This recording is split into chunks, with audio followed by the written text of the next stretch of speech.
महाबली के अनसुलझे रहस्य होंगे बेनकाब। महाबली हनुमान के अनसुलझे रहस्यों का महाखुलासा होने जा रहा है। हनुमान जी भगवान नहीं है तो क्या है, हमें बताइए। श्री राम दूतम शरणम प्रपद्ये, वहाँ खुद बता रहे हैं हनुमान जी। बजरंग बली भगवान है या श्री राम के दूत? दूध पीते बच्चे हैं, इनको नहीं पता, पूरी दुनिया जानती है कि हनुमान जी में बल श्री राम जी की कृपा से है। देखिए बिग डिबेट। नमस्कार। भगवान श्री राम के बिना हनुमान जी अधूरे हैं और हनुमान जी के बिना तो भगवान श्री राम की कहानियां ही अधूरी हैं।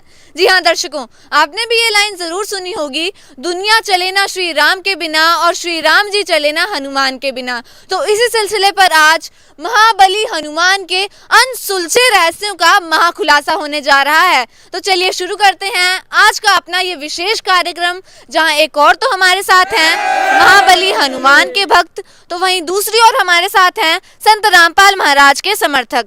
सबसे पहले हनुमान भक्तों से जान लेते हैं कि वो अपने क्या विचार व्यक्त करना चाहते हैं। जी जय बजरंग बली। अजब आपकी शक्ति है, अजब आपके रंग, चरणों में गिर गया ऐ मेरे बजरंग। हनुमान जी महाबली हैं, बजरंग बली हैं, शिव जी के 11वें रुद्र अवतार हैं, वह संकट मोचन हैं, रामदूत हैं, वह महान बलशाली भगवान हैं और हमारे इष्ट भी हैं। जय बजरंग बली। श्री गुरु चरण सरोज रज, निज मन मुकुर सुधार, बरनऊ रघुबर बिमल जस, जो दायक फल चार। बुद्धिहीन तनु जानिके, सुमिरहु पवन कुमार, बल बुद्धि विद्या देत मोहि, हरहु कलेश विकार। जी, अब संत रामपाल जी महाराज के समर्थक इस विषय पर क्या कहना चाहेंगे? महंत जी, मैं आपसे एक क्वेश्चन पूछना चाहता हूँ। जैसे कि आपने भगवान हनुमान बोला है, तो आप हनुमान जी को भगवान बता रहे हैं, तो आपके पास वेदों में या हमारे जितने भी माननीय शास्त्र हैं, क्या आपके पास इसका प्रमाण है कि भगवान है हनुमान जी? जी, यहाँ पर आपके लिए क्वेश्चन आया है, आप लोग ये बताइए कि हनुमान जी के भगवान होने का किस शास्त्र में प्रमाण मिलता है? जय बजरंग बली। अरे ये कैसी बहकी बहकी बातें कर रहे हैं, प्रत्यक्ष को प्रमाण की जरूरत नहीं होती। अगर इनको प्रमाण चाहिए तो जा करके मेहंदीपुर बालाजी में जाकर के देखे, वहां पर बाबा अपने साक्षात रूप में विराजमान हैं। राजस्थान में सालासर बालाजी में जाकर के देखे, वहां पर भी बाबा अपने साक्षात रूप में विराजमान हैं। ये कैसी बहकी बहकी बातें कर रहे हैं, ये क्या जानते हैं हनुमान जी के बारे में? जय बजरंग बली। जी, तो यहाँ पर हनुमान भक्तों का कहना है कि प्रत्यक्ष को किसी प्रमाण की आवश्यकता नहीं है। अब संत रामपाल महाराज के अनुयायी क्या कहना चाहेंगे? आपके माध्यम से महंत जी से मैं कहना चाहूँगा, जैसे भी महंत जी बता रहे हैं कि प्रत्यक्ष को प्रमाण की कोई आवश्यकता नहीं है। मान्यवर महंत जी, हमारे सदग्रंथों में लिखा है, एक महर्षि तुलसीदास जी की रामचरितमानस में एक वृत्तांत आता है, जब हनुमान जी माँ सीता की खोज करने के लिए लंका में गए और माँ वाटिका में बैठी हुई थी, तो माँ ने हनुमान जी से पूछा कि आप कौन हैं। हनुमान जी ने अपना इंट्रोडक्शन दिया। आप सुनिएगा महंत जी, इस चीज़ को हनुमान जी स्वयं बता रहे हैं। हनुमान जी ने इंट्रोडक्शन दिया, ये सुंदरकांड के अंदर लिखा हुआ है कि रामदूत में मातु जानकी, सत्य शपथ करुणा निधान की। भगवान की सौगंध खाते हुए बता रहे हैं कि मैं राम का दूत हूं। और आपको मानना होगा, मान्यवर, आपको मानना होगा। आप सुनिएगा, आपको मानना होगा। हम आपको एक प्रमाण और देते हैं। हमारे गुरुजी ने बताया है, 16वीं शताब्दी में महर्षि तुलसीदास जी ने हनुमान जी को एक वाणी समर्पण करी थी। वो वाणी मैं आपको बता रहा हूँ, हमारे गुरुजी ने बताया है, मनोरजवम मारुत तुल्य वेगम, जितेंद्रियम बुद्धिमताम रिष्टम, श्री राम दूतम शरणम प्रपद्ये। वहाँ खुद बता रहे हैं हनुमान जी, आप सुनिए, वहां पर आप सुनिए, हनुमान जी खुद बता रहे हैं कि मैं श्री राम का दूत हूं। आपको मानना होगा क्योंकि हमारे धर्मशास्त्र बता रहे हैं, मान्यवर जी। तो यहाँ पर इन्होंने हनुमान जी को राम भक्त बताया है, यानी वो भगवान नहीं थे, वो रामदूत थे। क्या कहेंगे आप? जी महंत जी, ये लोग कैसी अनाप शनाप बात कर रहे हैं हनुमान जी के बारे में। देखिए आप, हनुमान जी वो महाबली हैं जिन्होंने एक ही छलांग में समुद्र पार करके रावण की सोने की लंका को जला दिया। और हनुमान जी वो महाबली हैं, अगर वो चाहते तो युद्ध से पहले ही माता सीता को रावण का वध करके माता सीता को रामचंद्र जी के पास ले जाते। और उस महाबली की शक्ति देखिए, उस महाबली की शक्ति देखिए, जिन्होंने लक्ष्मण जी के प्राणों की रक्षा करने के लिए एक ही रात में संजीवनी बूटी लाने के लिए द्रोणागिरी पर्वत पर पहुंच गए और उन्होंने और देखिए महंती, महंत जी और देखिए, और सूर्य उदय होने से पहले ही वो संजीवनी बूटी सहित द्रोणागिरी पर्वत को रामचंद्र जी के पास उठाकर ले गए और ये कह रहे कि हनुमान जी भगवान नहीं है। हनुमान जी भगवान नहीं है तो क्या है, हमें बताइए आप। ये क्या कह रहे हैं, ये क्या बोल रहे हैं, हनुमान जी के बारे में क्यों बोल रहे हैं? जी हाँ दर्शकों, यहाँ पर एक बहुत बड़ी बात बाहर निकल कर आई है और आज ये पूरा मानव समाज भी जानता है कि हनुमान जी में इतना बल था, वो महाबली हनुमान थे कि वो एक छलांग में ही समुद्र पार करके चले गए थे और एक हाथ से ही उन्होंने द्रोणागिरी पर्वत को उठा लिया था। अब उनकी शक्तिशाली और उनके महाबली हनुमान जी को आप कैसे नकार सकते हो, उनकी समर्थता को आप कैसे नकार सकते हो? जैसे अभी हमारे भाई साहब ने बताया कि हनुमान जी के अंदर इतना बल था कि वो द्रोणगिरी पर्वत एक हाथ से उठा लाए, समुद्र को पार कर दिया। मैं इनसे पूछना चाहूंगा कि हनुमान जी के अंदर वो बल किसकी कृपा से आया था, क्या ये हमें बता सकते हैं इस चीज को? जी आप लोग बताइए कि हनुमान जी के अंदर जो बल आया था वो किसकी? बजरंगबली। ये क्या दूध पीते बच्चे हैं, इनको नहीं पता, पूरी दुनिया जानती है कि हनुमान जी में बल श्री राम जी की कृपा से है। जय बजरंगबली। इनका कहना है कि हनुमान जी के अंदर जो बल आया था, जो उनके अंदर शक्ति आई थी, वो भगवान श्री राम की कृपा से आई थी। अब आप क्या बताएंगे? जैसे भी हमारे महंत जी ने बताया कि हनुमान जी के अंदर जो बल आया था श्री राम जी की कृपा से आया था, मेरे को ऐसा प्रतीत होता है कि इन्होंने रामचरितमानस का गुरु परंपरा में रहकर अध्ययन नहीं किया है। हमारे संत रामपाल जी महाराज जी ने रामचरितमानस से हमें बताया है कि रामचरितमानस महर्षि तुलसीदास जी की रामचरितमानस में आता है सुंदरकांड के अंदर श्लोक 3 वाणी नंबर 1 में, जामवंत के वचन सुनाए सुनिए हनुमत हृदय अति वाहे, क्योंकि जामवंत के वचन सुनकर हनुमान जी के अंदर वो बल आया था। और मैं आपको बता दूं हमारे सदगुरु रामपाल जी महाराज बताते हैं कि जामवंत जी ने जो वचन सुनाए थे वो आदि राम के वचन सुनाए थे।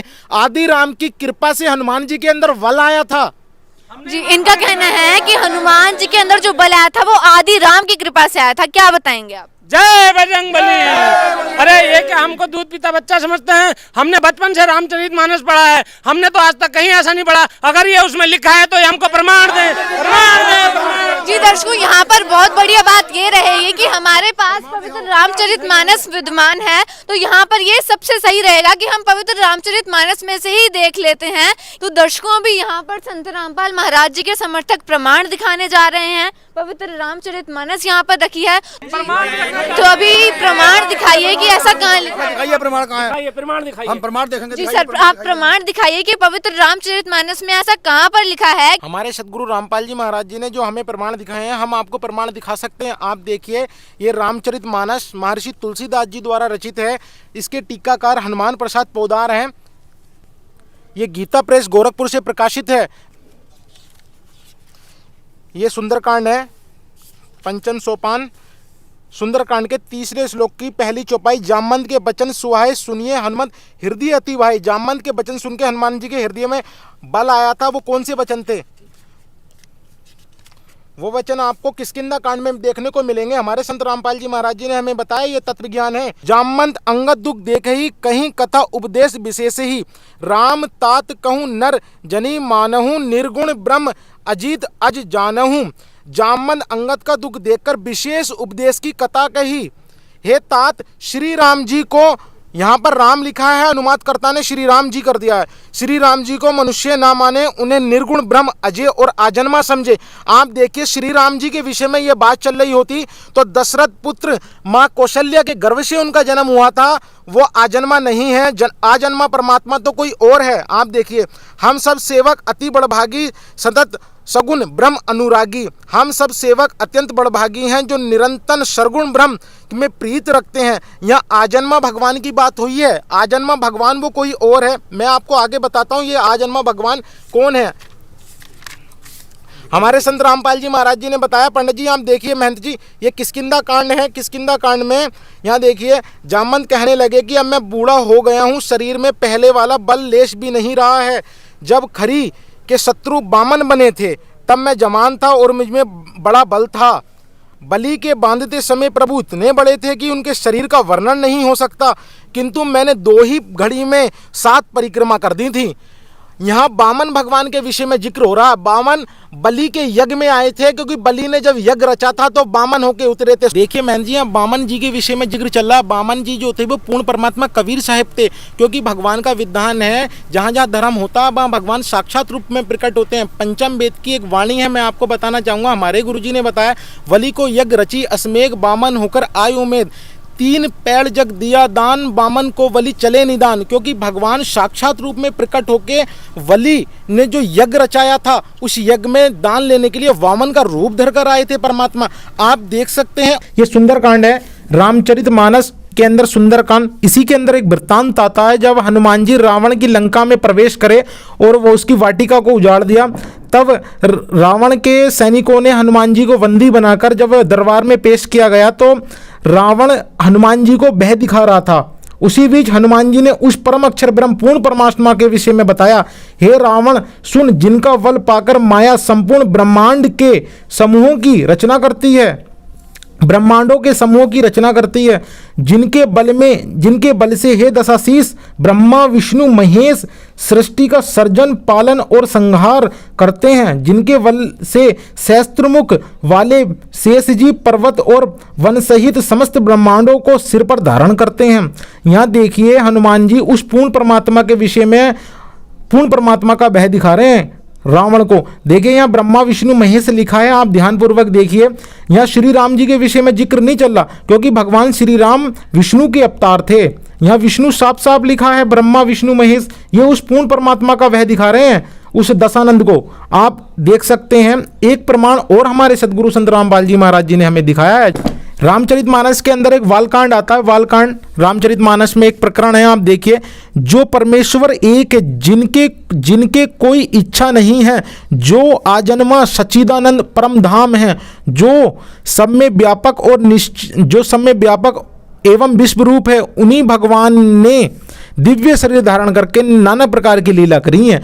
वही पूर्ण परमात्मा चारों युगों में आते हैं, चारों युगों में आके नाना प्रकार की लीला करते हैं, क्योंकि पूर्ण परमात्मा के विषय में ये जिक्र है। आप देखिए एक प्रमाण आगे आपको इससे स्पष्ट होगा। वह लीला केवल भक्तों के हित के लिए ही करते हैं, क्योंकि भगवान परम कृपालु हैं और शरणागत के बड़े प्रेमी हैं, जिनकी भक्तों पर बड़ी ममता है और कृपा है, जिन्होंने एक बार जिस पर कृपा कर दी उस पर कभी क्रोध नहीं किया। इससे स्पष्ट हो जाता है कि वो पूर्ण परमात्मा अपने भक्तों पर कृपा करते हैं और भगवान कभी क्रोध नहीं करते, भगवान कभी किसी का मरण नहीं करते, संहार नहीं करते। जहाँ हनुमान जी ने क्रोध के वश में आकर रावण की लंका का दहन कर दिया, अनेकों राक्षसों को मार दिया, हनुमान जी के चिंगाड़ने से कितनी स्त्रियों के गर्भ गिर गए, ये प्रकरण सुंदरकांड के अंदर भी है। ये भगवान के कार्य नहीं है, भगवान कभी कभी किसी पे क्रोध नहीं करता। पूर्ण परमात्मा के ये बारे में ये जिक्र है, क्योंकि पूर्ण परमात्मा कभी किसी पे क्रोध नहीं करता। आप ये प्रमाण देखिए, आप इसका क्रॉस चेक भी कर सकते हैं। और जिस आजन्मा भगवान के विषय में जिक्र चला है वो श्री राम जी नहीं है। हनुमान जी को श्री राम जी से बल नहीं आया, आदि राम की कृपा से उनके अंदर बल आया था। वो आदि राम कौन है? हमारे पवित्र वेद भी बताते हैं। पवित्र वेद ऋग्वेद मंडल नंबर 10 सूक्त 4 के मंत्र नंबर 3 में उसका प्रमाण है, आप देख सकते हैं मान्यवर। आपको मानना होगा, हमारे सदगुरु रामपाल जी महाराज जी ने ये सारे धर्मशास्त्र खोल के हमें पढ़ाए हैं। आप देखिए इस प्रमाण को। तो दर्शकों भी संत रामपाल जी के समर्थकों ने पवित्र रामचरितमानस से ये प्रमाण दिखाया है कि जामन जी ने जो वचन कहे थे वो आदि राम के विषय में थे, और उस आदि राम के वचन सुनकर ही हनुमान जी में बल आया था। यानी हनुमान जी में जो बल आया था वो आदि राम की कृपा से ही आया था। अब ये प्रमाण देखकर आप क्या कहोगे? हम नहीं मानते, ये सब मनगढ़ंत कहानियां हैं, और हम बचपन से रामचरितमानस को पढ़ते आए हैं। हमने तो आज तक इसमें कहीं नहीं लिखा हुआ देखा, ये इनकी अपनी छपाए हुए वेद हैं, हम नहीं मानते। जी हाँ दर्शकों, इनकी बात में भी बहुत बड़ा दम है कि ये लोग सभी हनुमान भक्त बैठे हैं और ये सब बचपन से ही हनुमान जी की पूजा अर्चना करते आ रहे हैं, रामचरितमानस को पढ़ते आ रहे हैं। अब आप लोग एकदम से ही इन्हें प्रमाण दिखा रहे हो जो आज तक इन्होंने बचपन से नहीं पढ़ा, क्या कहोगे आप? आपकी खुद की छपाई हुई पुस्तकें तो नहीं है ये? नहीं, ये खुद की छपाई हुई पुस्तक नहीं है। आपके माध्यम से महंत जी से मैं कहना चाहूँगा, हमारे सदगुरु रामपाल जी महाराज जी ने सारे धर्मशास्त्रों को खोल के हमें दिखाया है। आज हम पढ़े लिखे हैं, शिक्षित हैं समाज के, और आप देख सकते हैं ये रामचरितमानस महर्षि तुलसीदास जी द्वारा रचित है। इसके टीकाकार हनुमान प्रसाद पोदार हैं और ये गीता प्रेस गोरखपुर से प्रकाशित है। आप देखिए, अभी आपको जो प्रमाण दिखाया है आप इसका क्रॉस चेक भी कर सकते हैं। आप श्री रामचंद्र जी को मानते हैं मगर रामायण को नहीं मानते हैं, आपको रामायण का मानना पड़ेगा। आप क्रॉस चेक कर सकते हैं महंत जी, आप जी के पास जो ग्रंथ है उसमें जाके आप क्रॉस चेक कर लीजिए। जी हाँ दर्शकों, यहाँ पर आपको दिखाना भी चाहेंगे कि जो इन्होंने रामचरितमानस दिखाई है वो इनकी खुद की छपवाई हुई नहीं है, बल्कि आप देख सकते हैं कि जो इसके टीकाकार हैं वो हनुमान प्रसाद पोदार हैं। तो यहाँ पर ये कॉन्सेप्ट क्लियर होता है कि ये जो ग्रंथ हैं वो उनके खुद के छपवाए हुए नहीं है। और क्लैरिटी के लिए आप लोग इसे खुद भी क्रॉस चेक करके देख सकते हैं। जी अब अगला सवाल, आप लोग क्या करना चाहते हो? महंत जी देखिए कैसी बहकी बहकी बातें कर रहे हैं। हनुमान जी हमारे कलयुग के पूजनीय देव हैं, हम उनकी पूजा करते हैं और लाखों लाभ प्राप्त करते हैं। मैं और मेरा पूरा परिवार हनुमान जी की पूजा करता है और लाखों लाभ प्राप्त कर रहा है, और ये कैसी मूर्खों वाली बातें कर जा रहे हैं। इन्होंने कहा है कि ये बचपन से ही हनुमान जी की पूजा करते आ रहे हैं और हनुमान जी कलयुग के पूजनीय देव हैं। अब क्या बताएंगे आप इस पर? महोदय आप सभी ये बताइए कि क्या आप रामचरितमानस श्री राम और हनुमान जी को मानते हैं कि नहीं मानते? जी क्या बताइए? हम मानते हैं उनको, मानते हैं हम उनकी। इनका कहना है कि ये श्री राम जी की भी मानते हैं, हनुमान जी की भी मानते हैं और पवित्र रामचरितमानस को भी मानते हैं। आप क्या बताएंगे आप आगे? हमारे पूजनीय गुरुदेव संत रामपाल जी महाराज जी ने हमें इस बारे में बताया है कि रामचरितमानस जी में भी ऐसे कई प्रमाण हैं जहाँ पर हनुमान जी स्वयं अपने बारे में स्वीकार करते हैं कि उनकी पूजा करना कैसा है। रामचरितमानस के ही सुंदरकांड हनुमान जी स्वयं स्वीकार करते हैं कि कहो कवन में परम कुलीना, वानर अति चंचल सब हीना, प्रात ले जो नाम हमारा, ते दिन ताहि ना मिले आहारा। अर्थात हनुमान जी स्वयं कहते हैं कि मैं अति चंचल वानर हूँ, जात का कुलीन वानर चंचल हूँ। और लिखा हुआ है रामचरितमानस में, सुन लीजिए लिखा हुआ है रामचरितमानस में, प्रमाण है वहाँ पर। पूरी बात सुन लीजिए, हनुमान जी वहाँ पर कहते हैं कि प्रातः सुबह सुबह जो मेरा स्मरण करेगा, जो मेरा नाम लेगा, उसे उस पूरे दिन अन्न आहार प्राप्त नहीं होगा, भोजन प्राप्त नहीं होगा। हनुमान जी ने स्वयं इस बात को स्वीकार किया है सुंदरकांड में। आपके मानने नहीं मानने से कुछ नहीं होता, रामचरितमानस जी में लिखा हुआ है रामचरितमानस में। आपके मानने ना मानने सर आप और आगे क्या बताओगे? जैसा कि अभी भगत भाई ने हमारे बताया कि हनुमान जी ने नाम के लिए मना करा है, हमारे संत रामपाल जी महाराज जी ने शास्त्रों से ही प्रमाणित करा है कि गीता अध्याय 16 के श्लोक 24 में बताया गया है कि अर्जुन को गीता ज्ञानदाता कह रहे हैं तेरे कर्तव्य और अकर्तव्य की व्यवस्था में शास्त्र ही प्रमाण है। और इसी के साथ साथ 16 के 23 में भी बताया गया है जो शास्त्र विधि को त्याग कर मनमाना आचरण करते हैं ना उनकी गति होती है ना उन्हें सुख की प्राप्त होती है। महंत जी इस प्रकार से तो हनुमान जी की सारी भक्ति साधना आपकी शास्त्र विरुद्ध है, बताइए। तो यहाँ पर संत रामपाल जी के अनुयायियों ने पवित्र रामचरितमानस से इतना बड़ा प्रमाण दिया है कि हनुमान जी खुद कह रहे हैं प्रातः ले जो नाम हमारा, यानी जो सुबह उनका नाम लेता है उसको आहार भी प्राप्त नहीं होता। यानी वर्षों से चलो आ रही जो हनुमान पूजा है उसको शास्त्रों में बिल्कुल ही शास्त्र विरुद्ध बताया गया है। और हमारी डिबेट जिस प्रकार से शुरू हुई थी कि हनुमान जी के अनसुलझे रहस्यों का महाखुलासा होगा, तो वो महाखुलासे होने शुरू हो चुके हैं। पवित्र शास्त्रों से इन्होंने प्रमाण देने शुरू कर दिए हैं कि हनुमान जी की जो पूजा है वो शास्त्र विरुद्ध है। सर और क्या बताना चाहते हैं? मैं आपके माध्यम से इन महंत जी को बताना चाहूँगा, जैसे अभी हमारे भगत भाई ने इतने सारे प्रमाण बताए हैं, हमारे सदगुरु रामपाल जी महाराज जी बताते हैं एक प्रमाण और हम आपको बताते हैं। हमारे सदगुरु रामपाल जी महाराज जी ने बताया कि महर्षि वाल्मीकि जो रामायण है उसके अंदर एक वृत्तांत आता है। महर्षि वाल्मीकि रामायण में 55वां सर्ग, उसके अंदर जब हनुमान जी लंका में गए, जब लंका का दहन कर दिया, क्रोध में आके हनुमान जी ने पूरी लंका का दहन कर दिया। और ये कार्य करने के बाद हनुमान जी को बहुत गलीनी महसूस होने लगी क्योंकि उन्होंने क्रोध के वश में आके पूरी लंका फूंक दी। इसके बाद उन्हें अपने आप पे शर्म सी आने लगी कि मैंने कितना कृत कार्य कर दिया, कि मैं कितना पाप का भागी हो गया। फिर उनके मन में ये विचार आने लगा कि इस आग के अंदर जलकर माँ सीता भी भस्म हो गई होंगी, मैंने कितना गलत कार्य कर दिया है। वो इसी चीज को सोच रहे थे।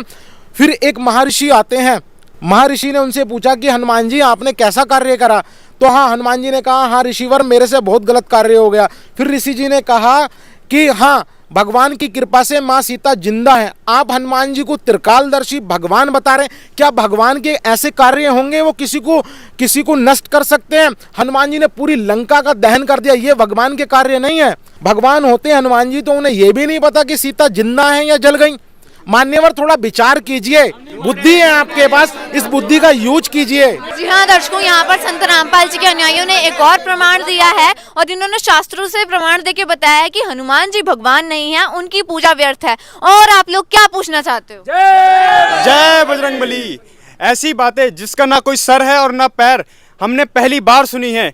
हनुमान जी जो कलयुग के इष्ट देव हैं, इन्होंने हमारे इष्ट देव पर लांछन लगाने का कार्य किया है। हम खुद हनुमान चालीसा का पाठ करते हैं और हमको लाखों सुख प्राप्त हो रहे हैं, और ये कह रहे हैं जो हनुमान का नाम लेता है उसको आहार तक प्राप्त नहीं होता। ये बिल्कुल झूठी बातें हैं। आप क्या बता रहे? मुझे बहुत सारे सुख प्राप्त हुए हैं। ये किस झूठे आधार पर बोल रहे हैं ये सब? जय बजरंगबली। तो दर्शकों कहीं ना कहीं इनका कहना भी सही है, क्योंकि ये हनुमान जी की पूजा वर्षों से करते आ रहे हैं और हनुमान जी की पूजा करने से इन्हें सर्व सुख सुविधाएं भी प्राप्त हो रही हैं। कहीं ना कहीं जो संत रामपाल जी के अनुयायियों ने प्रमाण दिया था कि जो हनुमान जी की पूजा करता है उसको आहार भी प्राप्त नहीं होता, ना उसको सुख मिलते हैं, लेकिन वहीं वहाँ पर ये क्वेश्चन मार्क खड़ा हो जाता है क्योंकि इनको सुख सुविधाएं प्राप्त हो रही हैं। अब इस विषय में संत रामपाल जी महाराज के अनुयायी क्या बताना चाहेंगे? हम आपको ये बताना चाहेंगे, जो आज आपको लाभ मिल रहे हैं वो आपके प्रारब्ध के पुण्य कर्मों की वजह से लाभ मिल रहे हैं।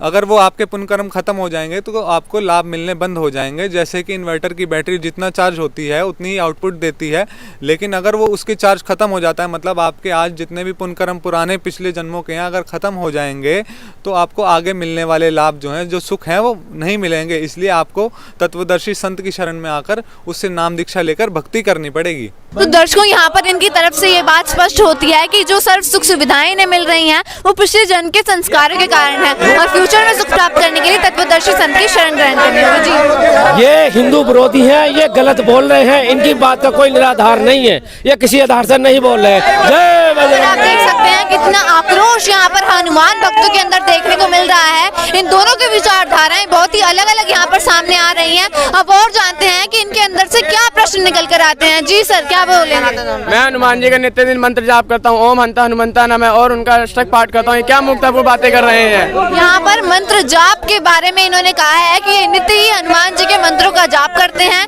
और भक्ति मार्ग में मंत्र जाप को विशेष स्थान भी दिया जाता है। अब संत रामपाल महाराज के अनुयायी मंत्र जाप के विषय में क्या बताएंगे? देखिए, पहले मैं भी हनुमान जी की भक्ति करता था, लेकिन मुझे तो इसका कोई बेनिफिट नहीं हुआ। आपकी भक्ति निराधार है, इसका कोई आधार नहीं है, ये शास्त्र विरुद्ध भक्ति है। जब से मैंने संत रामपाल जी महाराज जी से भक्ति ली है तब से मुझे सर्व सुख प्राप्त हुए हैं। तो यहाँ पर ये कह रहे हैं कि ये भी पहले जाप करते थे, इन्हें कोई लाभ नहीं मिला। देखिए, आप जो मंत्र जो हनुमान जी के दिए जाते हैं उन मंत्रों को आपने सही विधि से नहीं जपा होगा, इसलिए आपको कोई लाभ नहीं हुआ। क्या आपने मंत्र जाप को सही विधि से जाप किया था? मैंने बिल्कुल सही तरीके से भक्ति की थी, जैसे मुझे शास्त्री जी ने बताया था मैंने वैसे ही भक्ति करी थी। मैं मुक्ति धाम में भी जाता था तभी, लेकिन मुझे इसका कोई बेनिफिट नहीं हुआ। तो आप क्या कारण मानते हैं कि आपको लाभ क्यों नहीं मिला? ये शास्त्र विरुद्ध भक्ति है, इसमें कोई शास्त्रों में प्रमाण नहीं है इसका। तो आप लोग ही बताइए कि वास्तविक भक्ति मंत्र कौन से हैं जिनका शास्त्रों में प्रमाण है और जिनसे वास्तव में सुख सुविधाएं प्राप्त हो सकती हैं? जी, अब इन लोगों को लाभ भी हो रहे हैं, मगर ये इनके प्रारंभ के कर्म हैं, उन मंत्रों से लाभ नहीं हो रहे हैं जो ये मंत्र कर रहे हैं, जो हनुमान जी के मंत्र कर रहे हैं। सुन तो लीजिए एक बार, मैं जो बताना चाह रहा हूँ प्रमाण तो दे रहा हूँ ना उस चीज का। जो रामचरितमानस का प्रमाण है उसे तो आप लोग मानेंगे? तो आप रामचरितमानस को भी नहीं मानते हैं।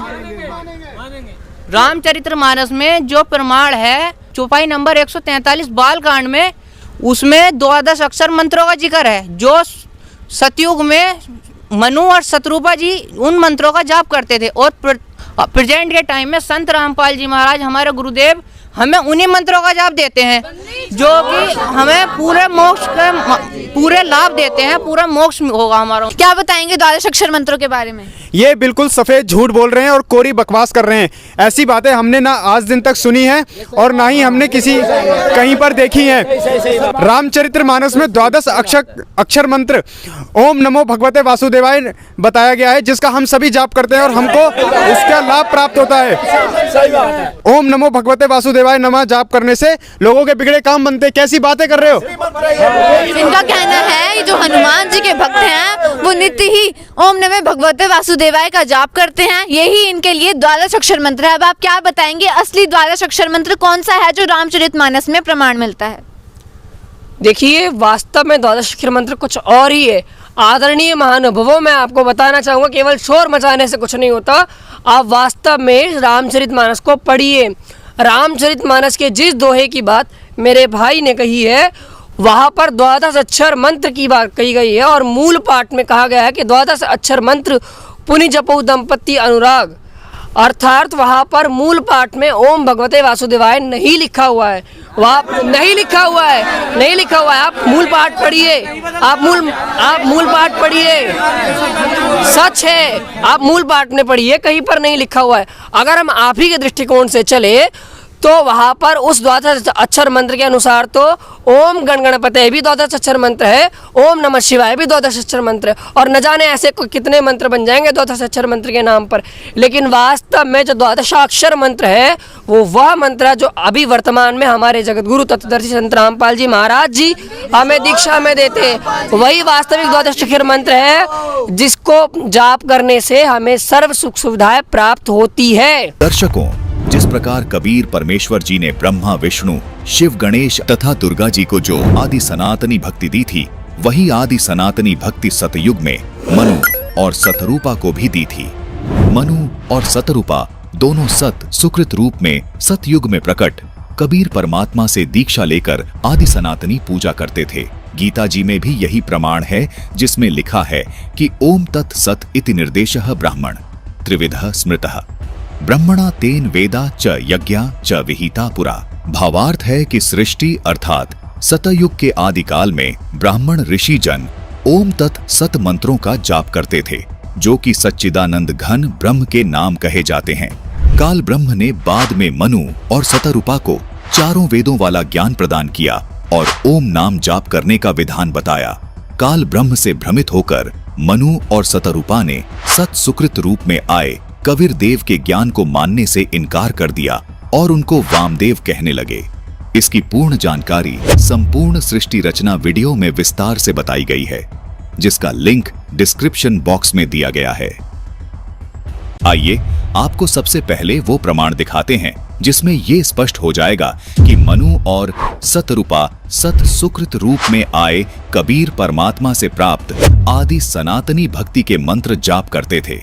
रामचरितमानस के बालकांड के दोहा नंबर 143 पर गौर कीजिएगा, जिसमें लिखा है कि द्वादश अक्षर मंत्र पुनि जपहि सहित अनुराग, वासुदेव पद पंकरहु दंपति मण अति लाग। अनुवाद किया है कि मनु और सतरूपा द्वादश अक्षर मंत्र का प्रेम सहित जप करते थे। दर्शकों, यहाँ मंत्र जाप करने के बारे में कहा गया है, जबकि अनुवादकर्ता ने ओम नमो भगवते वासुदेवाय को द्वादश अक्षर मानकर अनुवाद में लिख दिया। हिंदू धर्म के धर्मगुरु इसी ओम नमो भगवते वासुदेवाय को द्वादश अक्षर मंत्र बता रहे हैं। देखिए। और मैं जिस मंत्र की आज बात करने वाला हूँ वो है ओम नमो भगवते वासुदेवाय। और इस मंत्र को द्वादशाक्षर मंत्र क्यों कहा जाता है, तो आप इस मंत्र के प्रत्येक अक्षर को अगर गिने तो ओम नमो भगवते वासुदेवाय यानी 12। तो इस मंत्र के जो अक्षर है, मंत्राक्षर है, वो कुल मिलाकर 12 है, इसीलिए इसको द्वादशाक्षर मंत्र कहा जाता है। ओम नमो भगवते वासुदेवाय को इस प्रकार द्वादश अक्षर परिभाषित किया है। अनुवादकर्ता ने लिखा है ओम नमो भगवते वासुदेवाय। अब अगर अक्षरों को गिना जाए तो पहला अक्षर है ओम, जिसमें अक्षरों की संख्या है 1। इसी प्रकार नमो कुल अक्षर 2, भगवते कुल अक्षर 4, वासुदेवाय कुल अक्षर 5। इसको जोड़ने पर कुल अक्षर 12 होते हैं। दर्शकों, लेकिन ये वो 12 अक्षर नहीं है, जबकि हम गणेशाय नमः, ओम नमः शिवाय, कबीर देवाय नमः, पूर्ण परमात्मने नमः आदि शब्दों को प्रभु की स्तुति करने से पहले प्रणाम रूप में बोलते हुए सुनते हैं। ये मंत्र नहीं है। दर्शकों, इसी विषय पर आपको प्रेमानंद जी की एक वीडियो दिखाते हैं, जिसमें प्रेमानंद जी भी ये स्वीकार कर रहे हैं कि ओम नमो भगवते वासुदेवाय अथवा ओम कृष्णा देवाय नमः आदि ये मंत्र नहीं है, ये जप करने का नहीं है। महर्षि, आपने सत्संग में कृष्णाय वासुदेवाय वाला मंत्र बताया था, उसको किस विधि से जपा जाए फिर? ये तो प्रार्थना पुकार है, उसका जप का मतलब थोड़ी है। दर्शकों, सच यही है कि ओम नमः शिवाय ओम नमो कृष्णाय वासुदेवाय, ओम नमो भगवते वासुदेवाय ये मंत्र हैं ही नहीं, ये तो केवल प्रणाम वाक्य है जो केवल नमन करने के लिए बोले जाते हैं। इस बात की पुष्टि जाने माने कथावाचक प्रदीप मिश्रा जी भी कर रहे हैं। इनका भी यही मानना है कि ओम नमः शिवाय केवल प्रणाम वाक्य है। हम अपने मुख से पंचाक्षर मंत्र का जाप करते हैं, नमः शिवाय बोलते हैं तो शंकर जी को नमन होता है। जब हम अपने मुख से षडाक्षर मंत्र का जाप करते हैं, ओम नमः शिवाय कहते हैं तो शिव जी को प्रणाम होता है। दर्शकों, अभी आपको कथावाचक पंडित गिरी बापू जी के विचार भी सुनाते हैं। उनका भी यही कहना है कि ओम नमः शिवाय मंत्र नहीं है, ये केवल प्रणाम वाक्य है। उन्होंने तो ओम नमः शिवाय का अर्थ भी बताया है, सुनिए। ओम नमः शिवाय मंत्र का अर्थ क्या है?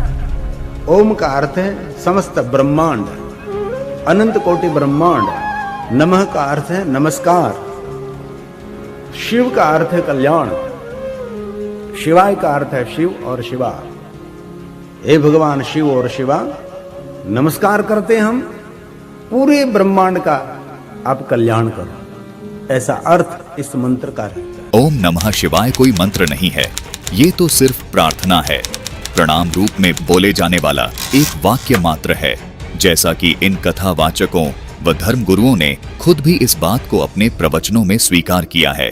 दर्शकों, जिस प्रकार ये प्रमाणित हुआ कि ओम नमः शिवाय मंत्र नहीं है, ये केवल प्रणाम वाक्य है, उसी प्रकार ये 12 अक्षर ओम नमो भगवते वासुदेवाय मंत्र नहीं है, ये भी प्रणाम वाक्य ही है। अनुवादकर्ताओं को 12 अक्षर का यथार्थ ज्ञान न होने से तथा तत्व ज्ञान के अभाव से 12 अक्षर मंत्र को गलत परिभाषित किया है, जबकि मूल पाठ में कहीं भी ओम नमो भगवते वासुदेवाय नहीं लिखा है। यदि 12 अक्षर मंत्र ओम नमो भगवते वासुदेवाय होता तो तुलसीदास जी रामचरितमानस की इस चौपाई में अवश्य लिख देते, लेकिन तुलसीदास जी ने इस प्रणाम वाक्य को कहीं 12 अक्षर मंत्र नहीं लिखा। इससे स्पष्ट है कि ओम नमो भगवते वासुदेवाय 12 अक्षर मंत्र नहीं है। 12 अक्षर मंत्र कौन सा है, आइए जानते हैं, जो संत रामपाल जी महाराज ने प्रमाणित करते हुए विस्तार से समझाया है। इस दोहे का यथार्थ अनुवाद है कि मनु और सतरूपा सतयुग के आदि में 12 अक्षरों के मंत्रों का जाप बड़े ही अनुराग अर्थात कसक के साथ करते थे। पूर्ण परमात्मा अर्थात वासुदेव पर उन राजा और रानी का पूर्ण विश्वास हो गया था। दर्शकों, आपको वासुदेव का अर्थ भी विस्तार से बताएंगे। पहले ये जान लेते हैं कि मनु और सतरूपा जिन 12 अक्षरों के मंत्रों का जाप करते थे, वो 12 अक्षर के मंत्र कौन से हैं? दर्शकों, अनुवादकर्ता ने यहाँ जिन 12 अक्षरों के मंत्रों का वर्णन किया है, ये वो 12 अक्षर मंत्र नहीं है जिनका जाप मनु और सतरूपा जी करते थे। अनुवादकर्ता और वर्तमान धर्म गुरुओं के अनुसार श्री कृष्ण जी वासुदेव हैं, इसलिए उन्होंने मनमाने ढंग से उन 12 अक्षर के मंत्रों को ओम नमो भगवते वासुदेवाय लिख दिया, जबकि श्री कृष्ण जी तो द्वापर युग में हुए हैं तथा मनु और सतरूपा जी सतयुग में हुए हैं।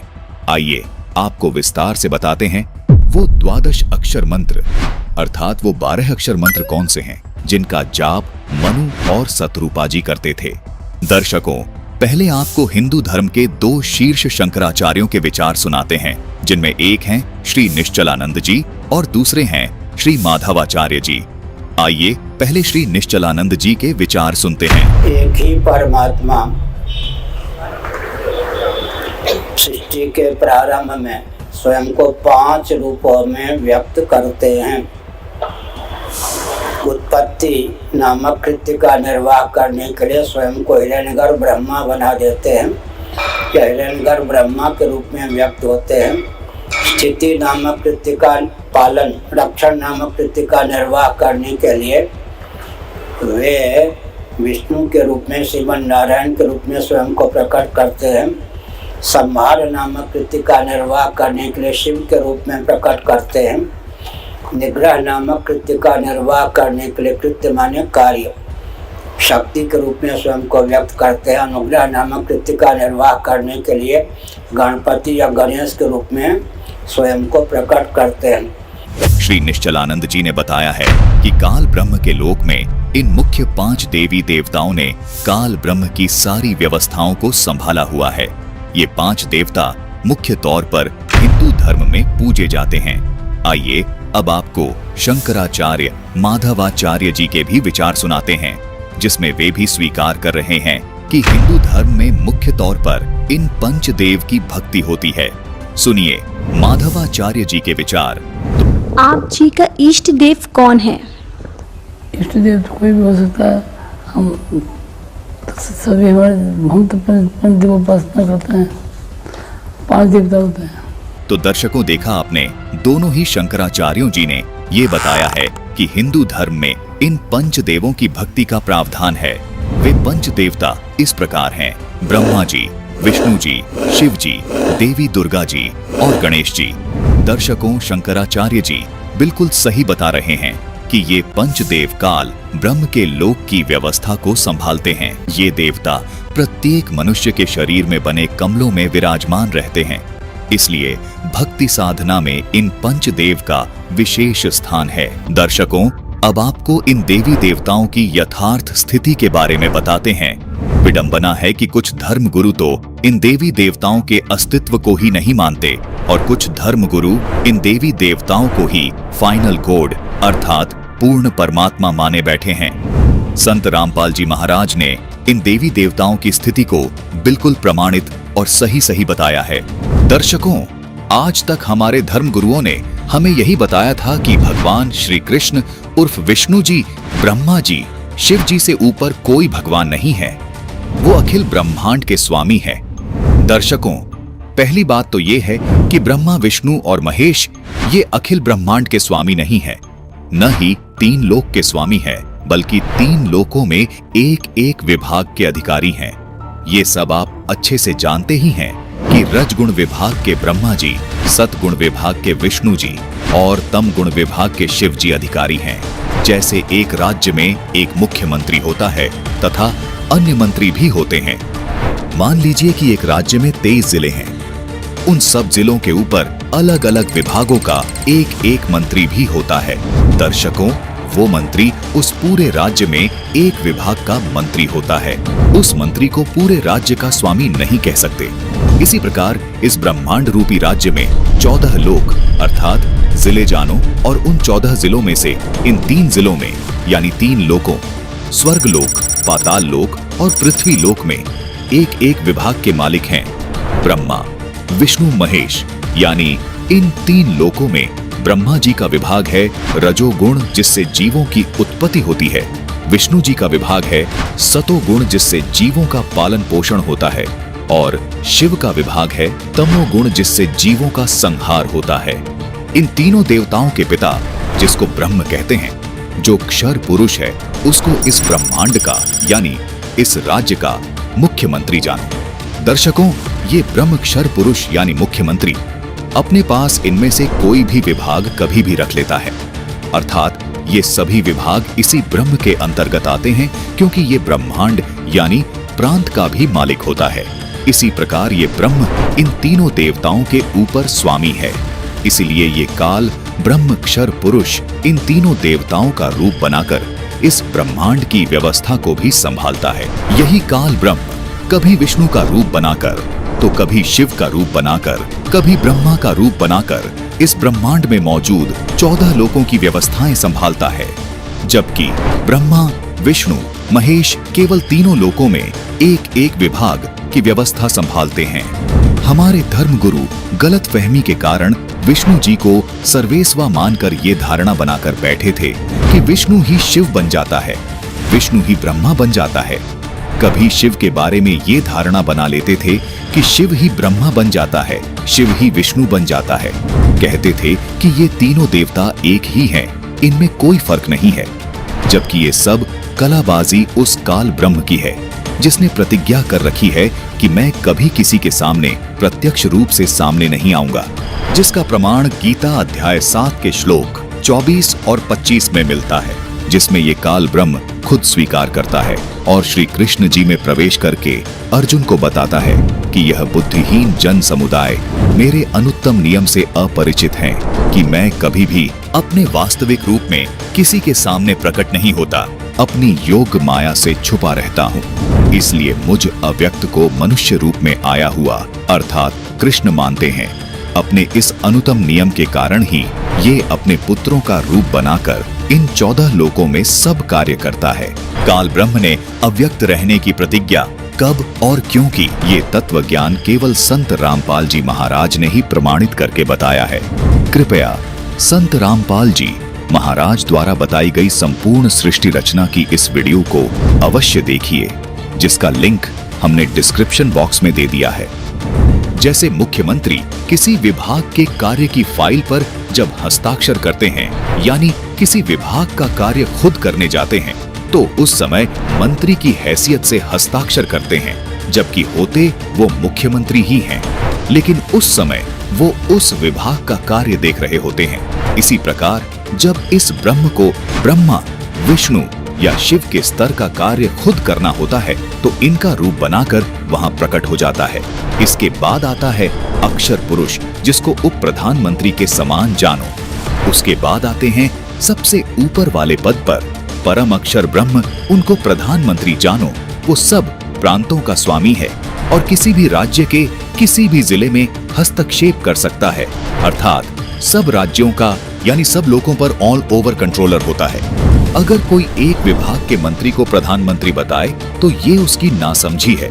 यदि कोई ये कहे कि प्रांत का मंत्री कोई मायने नहीं रखता, तो वो भी महामूर्ख है। इसलिए संत रामपाल जी महाराज इन सभी देवी देवताओं से लेकर परम अक्षर ब्रह्म तक की स्थिति को अच्छे से जानते हुए कभी किसी देवता का अर्थात किसी मंत्री का अनादर नहीं करते और न ही किसी मंत्री को प्रधानमंत्री बताकर अर्थात ब्रह्मा, विष्णु, महेश को पूर्ण परमात्मा बताकर उस प्रधानमंत्री यानी पूर्ण परमात्मा का अनादर करते हैं। ऐसी गलती सिर्फ वो लोग कर सकते हैं जिनको ये तत्व ज्ञान नहीं है।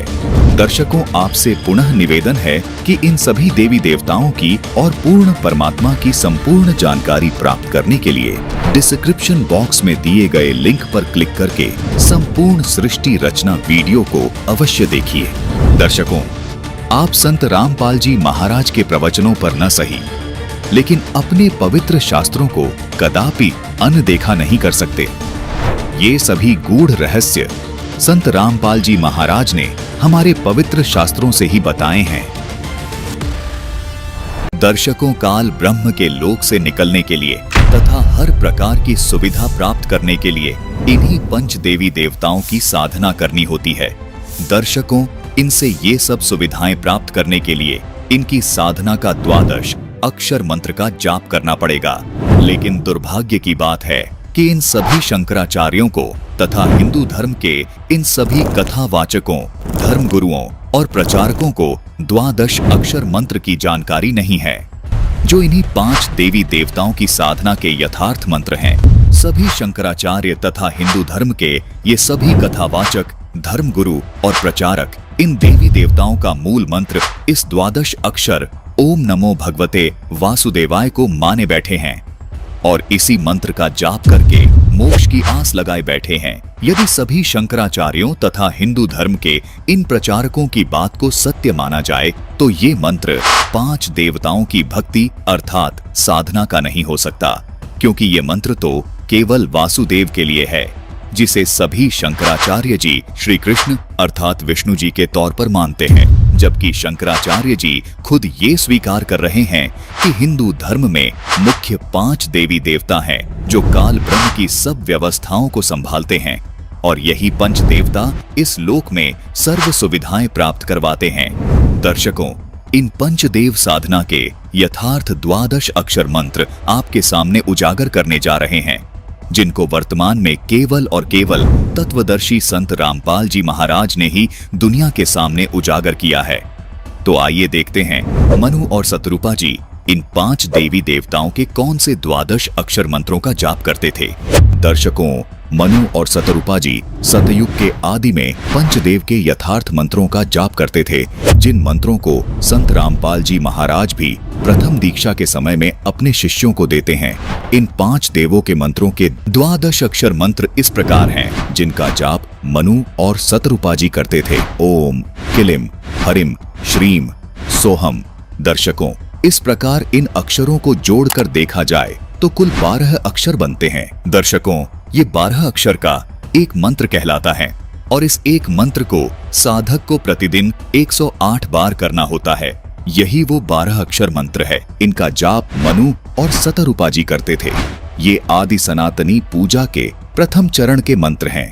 इन्हीं मंत्रों को संत रामपाल जी महाराज अपने शिष्यों को देते हैं। दर्शकों, आप सोच रहे होंगे ये जो ओम शब्द है इसको एक ही अक्षर क्यों गिना गया, जबकि सुनने व बोलने में एक प्रतीत नहीं हो रहा। इस शंका के निवारण के लिए हमें गीता जी अध्याय 8 के श्लोक 13 को देखना होगा, जिसकी संस्कृत में लिखा है कि ओम इति एकाक्षरम, जिसके अनुवाद में लिखा है कि ओम इस एक अक्षर रूप का अर्थात ब्रह्म के नाम का चिंतन करता हुआ। दर्शकों, गीता जी से ये स्पष्ट हो जाता है कि ओम को एक ही अक्षर गिना जाता है। इसी प्रकार यहाँ शिव पुराण में भी प्रमाण है कि वह प्रणव ओम नामक एक अक्षर हो गया। इसी प्रकार रामचरितमानस की इस चौपाई में भी अनुवादकर्ता ने ओम को एक अक्षर गिना है, तभी ये 12 अक्षर होते हैं। दर्शकों, इससे स्पष्ट है कि शास्त्रों के आधार पर ओम शब्द को एक अक्षर ही गिना जाता है। दर्शकों, किसी भी श्रद्धालु को ये शंका नहीं रहनी चाहिए कि ये अक्षर सही हैं या ये वाले अक्षर सही हैं। जैसा कि आप इसी रामचरितमानस की इस चौपाई में देख रहे हैं कि यहाँ अक्षर शब्द लिखा है, यहाँ ये अक्षर शब्द संत भाषा में लिखा गया है, जबकि इस अक्षर शब्द को अगर हम शुद्ध करके लिखेंगे तो ऐसे लिखेंगे। इसमें ना तो च शब्द है और न ही छ शब्द है, लेकिन ये दोनों ही शब्द अक्षर का बोध करवाते हैं। अनुवादकर्ता ने 12 अक्षर शब्द का अर्थ द्वादशाक्षर किया है, यानी अक्षर शब्द को अक्षर लिखा है, जो बिल्कुल ठीक है। इसी प्रकार इन मंत्रों को व्याकरण की दृष्टि से देखने में भिन्नता नजर आ रही है, लेकिन ये इन देवी देवताओं के मूल मंत्र होने का ही बोध करवाते हैं। इसी प्रकार एक और शब्द है, ये देखिए, रामचरितमानस की इस चौपाई में लच्छी शब्द है, जो कि संत भाषा में इस प्रकार लिखा गया है, लेकिन यदि इस शब्द को शुद्ध करके लिखेंगे तो लक्ष्मी शब्द बन जाएगा। इसी प्रकार रामचरितमानस के इस दोहे में ओरु शब्द लिपिबद्ध है, जो कि संत भाषा के दृष्टिकोण से लिखा गया है, लेकिन अनुवादक ने इस शब्द का अनुवाद करते समय ओरु को और लिखा है। दर्शकों, दोनों शब्द समान अर्थ का बोध करवा रहे हैं। इसी प्रकार लच्छी को अनुवादक ने लक्ष्मी लिखा है, अर्थात लच्छी संत भाषा के दृष्टिकोण से लिखा गया है और लक्ष्मी व्याकरण की दृष्टिकोण से लिखा गया है, लेकिन दोनों शब्द श्री लक्ष्मी का बोध करवाते हैं। ठीक इसी तरह जैसे यहाँ ये किलियम शब्द और ये किलिम शब्द दोनों ही श्री गणेश जी के मूल मंत्र का बोध करवा रहे हैं। इसलिए सभी श्रद्धालुओं से निवेदन है कि आप ये देखकर भ्रमित न हो कि एक ही मंत्र अलग अलग तरह से क्यों लिखा अथवा बोला गया है। दर्शकों, ये आदि सनातनी पूजा के प्रथम चरण के 12 अक्षर मंत्र हैं। इन मंत्रों को केवल पूर्ण संत से लेकर ही जाप किया जाता है। तत्वदर्शी संत ही इन मंत्रों को जाप करने की विधि बताता है। आपको शंका हो सकती है कि इन मंत्रों का प्रमाण और किस ग्रंथ में है। दर्शकों, ये तो प्रमाणित हो ही चुका है कि आदि सनातनी पूजा के अंतर्गत आने वाले इन 12 अक्षर मंत्रों को सतयुग के आदि में सत सुकृत रूप में आए कबीर परमात्मा ने मनु और सतरूपा को दिया था, जिसके कुछ वर्ष बाद ये भक्ति लुप्त हो गई। दर्शकों, यही 12 अक्षर मंत्र कलयुग में आज से लगभग 600 वर्ष पहले कबीर परमात्मा ने इन 12 अक्षर मंत्रों का जाप अपने शिष्यों को दिया था, जिसका प्रमाण आपको कबीर शब्दावली के पेज 77 पर देखने को मिलेगा, जिसमें कबीर साहिब जी का एक शब्द है, कर नैनो दीदार महल में प्यारा है। कबीर साहिब जी ने अपने इस शब्द में इन 12 अक्षर मंत्रों को स्पष्ट लिखा है। वाणी है कि कर नैनो दीदार महल में प्यारा है। फिर आगे लिखा है, मूल कमल दल चतुर बखानो, किलिम जाप लाल रंग मानो, देव गणेश तहां रोपा थानो, रिद्धि सिद्धि चवर ढुलारा है, स्वाद चक्र शट दल बिस्तारो, ब्रह्मा सावित्री रूप निहारो, उलट नागिनी का सिर मारो, तहां शब्द ओंकारा है, नाभि अष्ट कमल दल साझा, सेत सिंहासन विष्णु विराजा, हरिम जाप तासु मुख गाजा, लक्ष्मी शिव आधारा है, 12 कमल हृदय के माही, जग गौरी शिव ध्यान लगाई, सोहम शब्द तहां धुन छाई, गण करे जय जयकारा है। षोडश दल कमल कंठ के माही, तेहि मध्य बसे अविद्या बाई, हरिहर ब्रह्मा चवर ढुराई, जहां श्रीम नाम उच्चारा है। दर्शकों, कबीर साहिब जी के इस शब्द में वो 12 अक्षर मंत्र स्पष्ट लिखे हैं जो सृष्टि के आदि में मनु और सतरूपाजी करते थे। यहाँ संत भाषा में शब्दों को अलग तरह से लिखा गया है। दर्शकों, संतों ने अपनी स्थानीय भाषा को मध्य नजर रखते हुए संत भाषा में इन 12 अक्षर मंत्रों को इस तरह लिखा है। व्याकरण की दृष्टि से इन 12 अक्षर मंत्रों को इस तरह लिखा जाता है, लेकिन ये सभी शब्द इन्हीं 12 अक्षरों का बोध करवा रहे हैं। आपको एक प्रमाण और दिखाते हैं। 600 वर्ष पहले कबीर परमात्मा ने इन 12 अक्षर मंत्रों को लिपिबद्ध करवाया, जिसके बाद फिर से इन 12 अक्षर मंत्रों का लोप हो गया था। कबीर परमात्मा ने आज से लगभग 300 साल पहले फिर प्रकट होकर गरीबदास जी महाराज को छुड़ानी में आकर इन 12 अक्षर मंत्रों को प्रदान किया। प्रमाण के लिए देखिए गरीबदास जी महाराज द्वारा रचित अमर ग्रंथ, जिसके ब्रह्म कला अंग में और मुक्ति मुद्रा अंग में ये 12 अक्षर मंत्र स्पष्ट लिखे हैं। देखिए, ये है ब्रह्म कला अंग जिसमें ये 12 अक्षर मंत्र स्पष्ट लिखे हैं, और ये देखिए, ये है मुक्ति मुद्रा अंग जिसमें ये 12 अक्षर मंत्र स्पष्ट लिखे हैं। इन्हीं 12 अक्षर मंत्रों का जाप परमात्मा कबीर जी ने नानक जी को दिया था, जिसको नानक जी स्वयं जाप करते थे। कबीर परमात्मा ने बाबा नानक जी को दूसरे चरण की साधना का यथार्थ मंत्र सतनाम भी प्रदान किया था, जिसको बाबा नानक जी ने कभी किसी को आगे जपने के लिए नहीं दिया। प्रथम चरण में मिलने वाले इन 12 अक्षरों वाले मंत्रों को बाबा नानक जी ने आगे गुरु परंपरा में केवल गद्दी पर बैठने वाले उत्तराधिकारी को इन 12 अक्षरों वाले मंत्रों का भेद बताया, जिसका प्रमाण हमें सिख धर्म की प्रमाणित पुस्तक 35 अखरी में देखने को मिलता है, जिसमें यही 12 अक्षर मंत्र शुद्धता के साथ लिखे हैं। देखिए यहाँ पर ओम, हरिम, श्रीम, किलिम और सोहम स्पष्ट लिखे हैं। वर्तमान में इन 12 अक्षरों वाले मंत्रों का जाप और इनके करने की सही विधि केवल संत रामपाल जी महाराज के पास है। संत रामपाल जी महाराज ही इन मंत्रों को प्रदान करने के एकमात्र अधिकारी संत हैं। यदि कोई श्रद्धालु इन मंत्रों का जाप स्वतः ही करने लग जाए तो उससे कोई लाभ नहीं मिल सकता। दर्शकों, जिस प्रकार कोई व्यक्ति यदि किसी असली पासपोर्ट की फोटो देखकर खुद से पासपोर्ट बनाने लग जाए या किसी अनधिकारी से हस्ताक्षर करवा के पासपोर्ट प्राप्त करने की कोशिश करे, तो ये उसका व्यर्थ प्रयत्न होगा, जो कि उसके लिए बहुत हानिकारक होगा। इसी प्रकार परमात्मा प्राप्ति के इन मंत्रों का जाप केवल अधिकारी संत से ही प्राप्त कर सकते हैं, जो कि वर्तमान समय में इन मंत्रों को देने के अधिकारी केवल संत रामपाल जी महाराज ही हैं। इन्हीं 12 अक्षर वाले मंत्रों का जाप संत रामपाल जी महाराज प्रथम चरण की दीक्षा में अपने शिष्यों को सन 1994 से दे रहे हैं। दर्शकों, ये 12 अक्षर मंत्र पंचदेव साधना के यथार्थ मंत्र हैं, जबकि ये तमाम धर्म गुरु ओम नमो भगवते वासुदेवाय को 12 अक्षर मंत्र बताकर आपको भ्रमित कर रहे हैं और खुद भी भ्रमित हैं।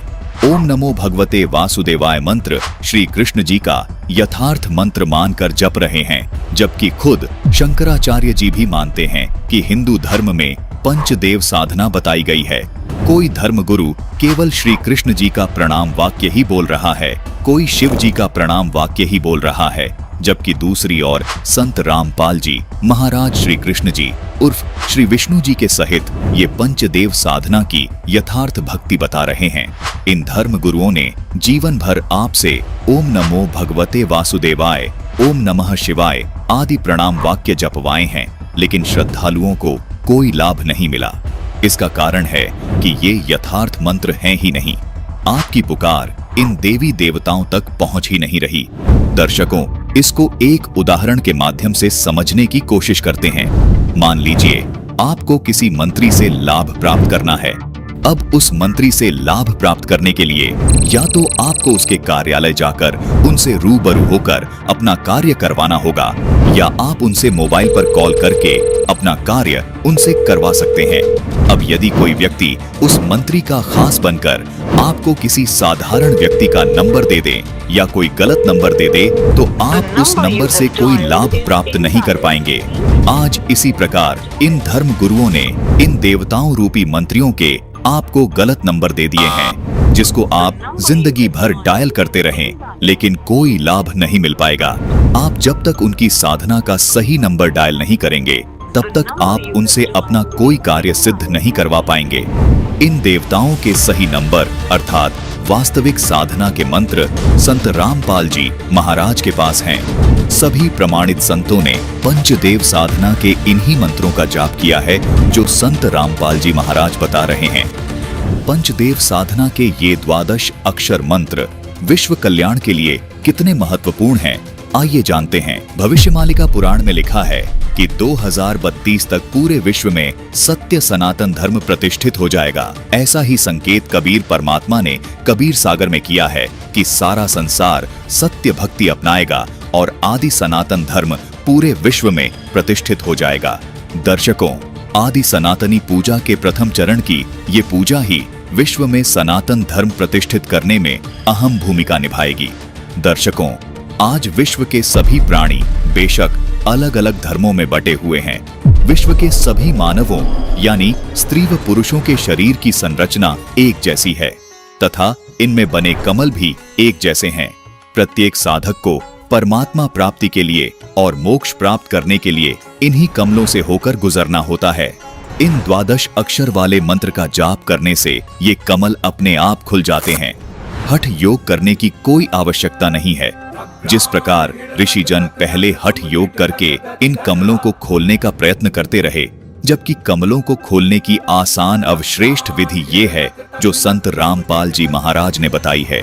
यही विधि कबीर परमात्मा जी ने अपने शिष्य धर्मदास जी को बताई, अपने शिष्य गरीबदास जी को बताई। यही विधि बाबा नानक जी को तथा उन तमाम महापुरुषों को बताई जिनको कबीर परमात्मा स्वयं आकर मिले। इसी विधि से इन महापुरुषों का मोक्ष हुआ। इन सभी महापुरुषों ने अपने ग्रंथों में इस 12 अक्षर मंत्र को लिपिबद्ध कर दिया था, जिसका प्रमाण आपको संत रामपाल जी महाराज ने प्रमाणित करके दिखा दिया है। दर्शकों, विचारणीय विषय ये भी है कि यदि आज के वर्तमान धर्म गुरुओं के अनुसार यदि भक्ति साधना की जाए तो विश्व कल्याण नामुमकिन है, क्योंकि जो साधना मुस्लिम धर्म में बताई जा रही है वो हिंदू धर्म में तथा अन्य धर्मों में नहीं बताई जा रही। इसका मतलब हिंदू समाज का तथा अन्य धर्मों के लोगों का मोक्ष होना असंभव है। इसी प्रकार जो साधना हिंदू धर्म के धर्मगुरु बता रहे हैं वो साधना मुस्लिम धर्म व अन्य धर्मों में नहीं बताई जा रही। इसका मतलब मुस्लिम समाज के लोगों का तथा अन्य धर्मों के लोगों का मोक्ष होना असंभव है। वास्तव में सच तो ये है दर्शकों कि किसी भी धर्म के धर्मगुरुओं के पास विश्व कल्याण का तथा पूर्ण मोक्ष मार्ग का यथार्थ भक्ति का 12 अक्षर मंत्र नहीं है। केवल संत रामपाल जी महाराज ही विश्व में एकमात्र ऐसे संत हैं जो विश्व के संपूर्ण मानव समाज के लिए सभी धर्म ग्रंथों में प्रमाणित भक्ति को पूरे मानव समाज के लिए दे रहे हैं। इसी भक्ति से संपूर्ण मानव समाज का कल्याण हो सकता है। जैसे कबीर जी ने सभी धर्मों की पुण्य आत्माओं को ये सत भक्ति देकर मोक्ष प्रदान किया था, ठीक वैसे ही आज संत रामपाल जी महाराज हर धर्म के धार्मिक लोगों को ये यथार्थ भक्ति प्रदान करके मोक्ष का अधिकारी बना रहे हैं। ये पंचदेव समान रूप से विश्व के सभी प्राणियों के शरीर में बने इन कमलों में विद्यमान हैं। इन पंचदेव को प्रसन्न करने का तथा पूर्ण लाभ प्राप्त करने का ये एकमात्र 12 अक्षर मंत्र है जो जाप करने का है। संत रामपाल जी महाराज इस 12 अक्षर मंत्र का जाप दिन में कम से कम 108 बार अपने शिष्यों को जपने का निर्देश देते हैं, जो विश्व में केवल एकमात्र संत रामपाल जी महाराज ही दे रहे हैं। संपूर्ण विश्व के प्राणी इस 12 अक्षर मंत्र की जब साधना करेंगे तो चारों ओर खुशहाली और भाईचारा कायम होगा। पूरा विश्व एक हो जाएगा और आदि सनातन धर्म पूरे विश्व में प्रतिष्ठित हो जाएगा। सभी मानवों के जीवन से दुख हमेशा हमेशा के लिए खत्म हो जाएगा, क्योंकि इस द्वादश अक्षर मंत्र में इन पंचदेवों की शक्ति सामूहिक रूप से कार्य करती है। संत रामपाल जी महाराज के अथक प्रयासों से ये शास्त्र प्रमाणित ज्ञान तेजी से विश्व में फैल रहा है। आदि सनातनी पूजा के प्रथम चरण की ये भक्ति पंचदेव से मिलने वाले लाभों को प्रदान करने वाली है तथा संपूर्ण भक्त समाज के लिए संजीवनी है। आदि सनातनी पूजा के 3 चरण होते हैं। प्रथम चरण की साधना में इन पंचदेव की साधना के मंत्र होते हैं। उसके बाद दूसरे चरण की साधना जो कि सनातनी पूजा भी कहलाती है, इसके मंत्र होते हैं ओम तत्, यहाँ तत् सांकेतिक मंत्र है। उसके बाद तीसरे चरण की साधना आदि सनातनी पूजा कहलाती है। इसके मंत्र होते हैं ओम तत्सत, यहाँ तत् और सत सांकेतिक हैं। भक्ति साधना के इन 3 चरणों को आप इस प्रकार समझें, जैसे प्रथम चरण की साधना जो कि पंचदेव पूजा है, उसको आप प्राथमिक शिक्षा जाने अर्थात 5वीं कक्षा तक की पढ़ाई जाने, जिसके पढ़ने से आपको आपके जीवन में केवल आंशिक लाभ प्राप्त होते हैं। लेकिन प्रथम चरण की ये साधना भक्ति मार्ग में बेहद महत्वपूर्ण है। जिस प्रकार 5वीं कक्षा तक की पढ़ाई पूरी किए बिना 10वीं 12वीं तक की पढ़ाई नहीं की जा सकती, इसी प्रकार प्रथम चरण की ये पंचदेव साधना किए बिना दूसरे व तीसरे चरण की साधना नहीं की जा सकती। दूसरे चरण की साधना जो कि सनातनी पूजा है, ये गीता अध्याय 15 के श्लोक 16 में बताए क्षर और अक्षर पुरुष की पूजा है। इसको आप उच्च शिक्षा अर्थात इसको आप 10वीं तक की कक्षा की पढ़ाई जाने, जो आपको प्राथमिक शिक्षा से कुछ ज्यादा लाभ देती है। तीसरे चरण की साधना जो कि आदि सनातनी पूजा है, गीता जी अध्याय 17 के श्लोक 23 में भी इसका वर्णन है। ये गीता अध्याय 8 के श्लोक 3 में बताए परम अक्षर ब्रह्म की पूजा है। इसको आप सर्वोच्च शिक्षा जाने, जो कि आपको सब सुख और लाभ प्राप्त करवाती है। दर्शकों, केवल संत रामपाल जी महाराज ही आध्यात्मिक मार्ग की भक्ति साधना इस प्रकार 3 चरण में पूरी करते हैं। दर्शकों, आपको यहाँ ये भी शंका हो सकती है कि इस द्वादश अक्षर मंत्र को एक नाम अर्थात एक मंत्र क्यों कहा जाता है, जबकि ये तो अलग अलग देवी देवताओं के 5 नाम हैं। दर्शकों, गीता जी अध्याय 17 के श्लोक 23 में ये जो ओम तत् सत मंत्र लिखे हैं, ये भी दिखने में 3 मंत्र हैं, लेकिन इन तीनों नामों को गीता जी में लिखा है कि ओम तत्सत। इस प्रकार का ये सच्चिदानंद घन ब्रह्म का ये नाम कहाँ है? मतलब आदि सनातनी पूजा के तीसरे चरण की साधना का ये एक नाम है। ये 3 नाम मिलकर एक नाम कहलाता है, जिसको संत रामपाल जी महाराज के शिष्य तीसरा नाम अर्थात सार नाम कहते हैं। इसी प्रकार प्रथम चरण की साधना में मिलने वाला द्वादश अक्षर मंत्र ओम, क्लीम, हरिम, श्रीम और सोहम मिलकर एक नाम अर्थात प्रथम नाम कहलाता है। संत रामपाल जी महाराज वे उनके शिष्य हमेशा इन द्वादश अक्षर को प्रथम नाम ही पुकारते हैं। इसी प्रकार दूसरे चरण की साधना का ये ओम तथा तत् मंत्र एक ही नाम अर्थात दूसरा नाम अर्थात सतनाम कहलाता है। संत रामपाल जी महाराज के अनुयायी इन दोनों मंत्रों को प्राप्त करने के बाद कहते हैं कि हमें दूसरा नाम अर्थात सतनाम मिल गया है। अर्थात यहाँ 2 नाम मंत्र होने के बाद भी ये केवल एक नाम ही कहलाता है, जिसको सतनाम कहते हैं। इसी प्रकार तीसरे चरण की साधना का ये ओम तत् सत मंत्र मिलकर भी एक ही नाम कहलाता है, जिसे संत रामपाल जी महाराज के अनुयायी सार नाम कहते हैं अर्थात तीसरा नाम कहते हैं।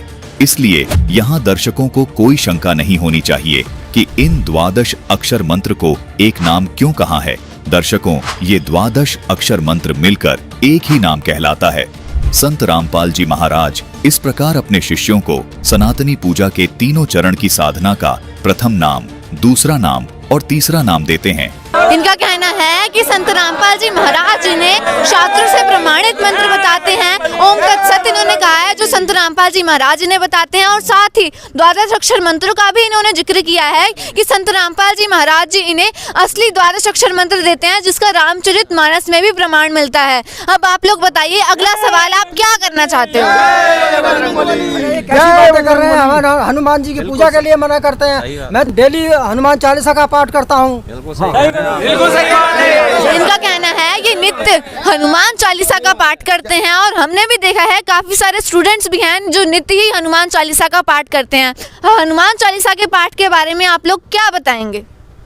सर सबसे पहले तो मैं ये बता दूं कि आप जो ये हनुमान चालीसा के पाठ की बात कर रहे हैं, हमारे गुरुजी ने बताया है कि Hanuman Chalisa is kind of a भक्ति सॉन्ग। यह एक भक्ति गीत है जो कि तुलसीदास जी द्वारा लिखा गया था। सर आप पहले मेरी बात सुनिए, अब यहाँ पे ध्यान से सुनिएगा। 16वीं सेंचुरी में जब तुलसीदास जी आए थे तो उन्होंने हनुमान जी के भक्ति भाव को देखते हुए, उनकी दृढ़ता को देखते हुए, उनको समर्पित होकर उनकी महिमा गाते हुए उन्होंने तुलसीदास जी ने हनुमान जी के लिए ये भक्ति गीत लिखा था, जिसे आज के टाइम में लोग हनुमान चालीसा कहते हैं। अब आप खुद ही बताइए किसी की महिमा गाने से हमें कैसे कोई सुख हो सकता है? अब एक भगत किसी दूसरे भगत को कैसे कोई सुख दे देगा? अब मैं आपको एक एग्जांपल दूं इलेक्ट्रिसिटी का। इलेक्ट्रिसिटी तो आजकल सबको पता है, आज के टाइम में electricity is one of the basic need of a human being. अब इलेक्ट्रिसिटी के मान लो हम यहाँ पे बैठ के आज गुणगान गा रहे हैं, इलेक्ट्रिसिटी से पंखा चलेगा, इलेक्ट्रिसिटी से लाइट जलेगी, इलेक्ट्रिसिटी ऐसे, इलेक्ट्रिसिटी वैसे, बट जब तक हम इलेक्ट्रिसिटी का कनेक्शन लेंगे ही नहीं तो हमें उसके बेनिफिट्स कैसे मिलेंगे? अब आप खुद ही बताइए। हमारे पास उसके लिए प्रॉपर कनेक्शन होना चाहिए, तभी हमें बेनिफिट्स मिलेंगे।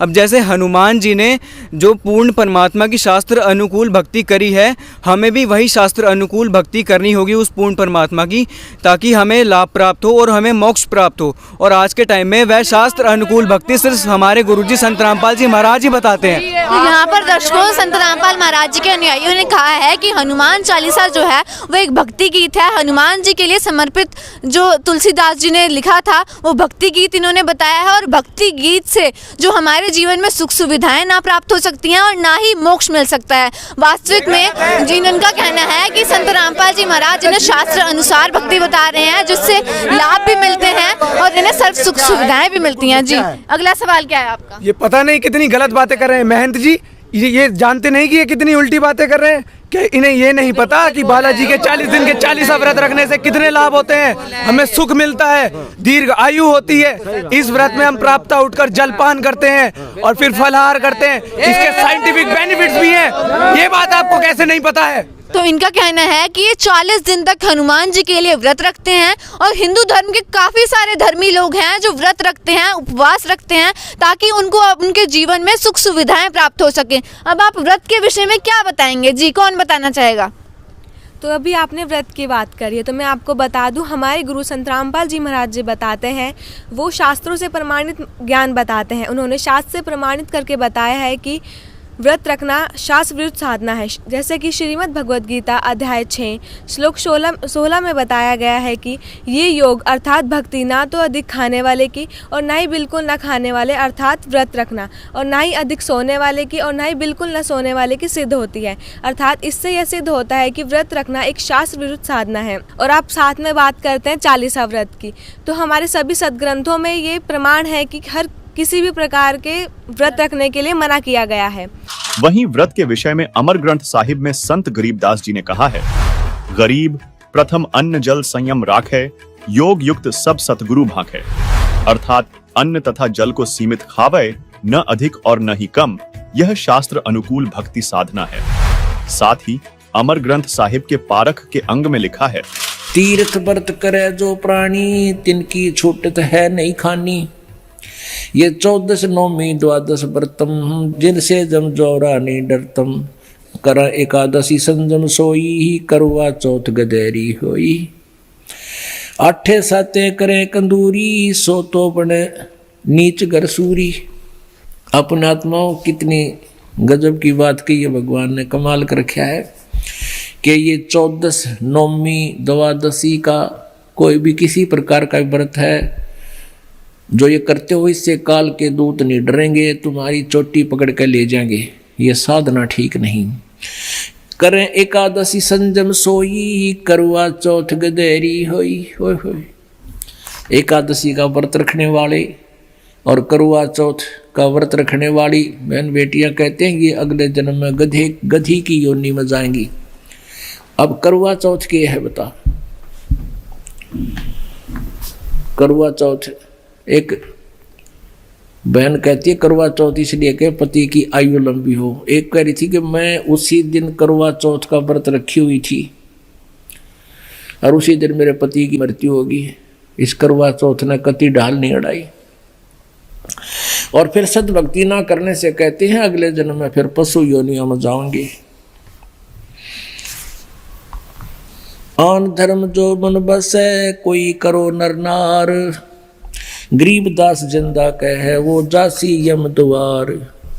आन धर्म जो मन बसे, आन धर्म, धर्म मीन धार्मिक पूजाएं, एक परमेश्वर को छोड़कर जो और साधनाएं मन में बसाए बैठे हैं, चाहे कोई करो नर नार, स्त्री करो चाहे पुरुष करो। गरीबदास जी कह रहे हैं परमात्मा जिंदा रूप में धर्मदास जी को कह रहे हैं वो जागा काल के द्वार, यम द्वार, नरक में जाओगा। कहे जो करवा चौथ कहानी, तास गधेड़ी निश्चय जानी।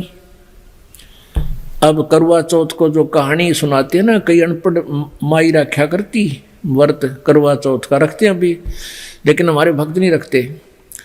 और वो किसी ने बुला कर न्यू कहा करती बेटी या कहानी पढ़ कर सुनाइए करवा चौथ की।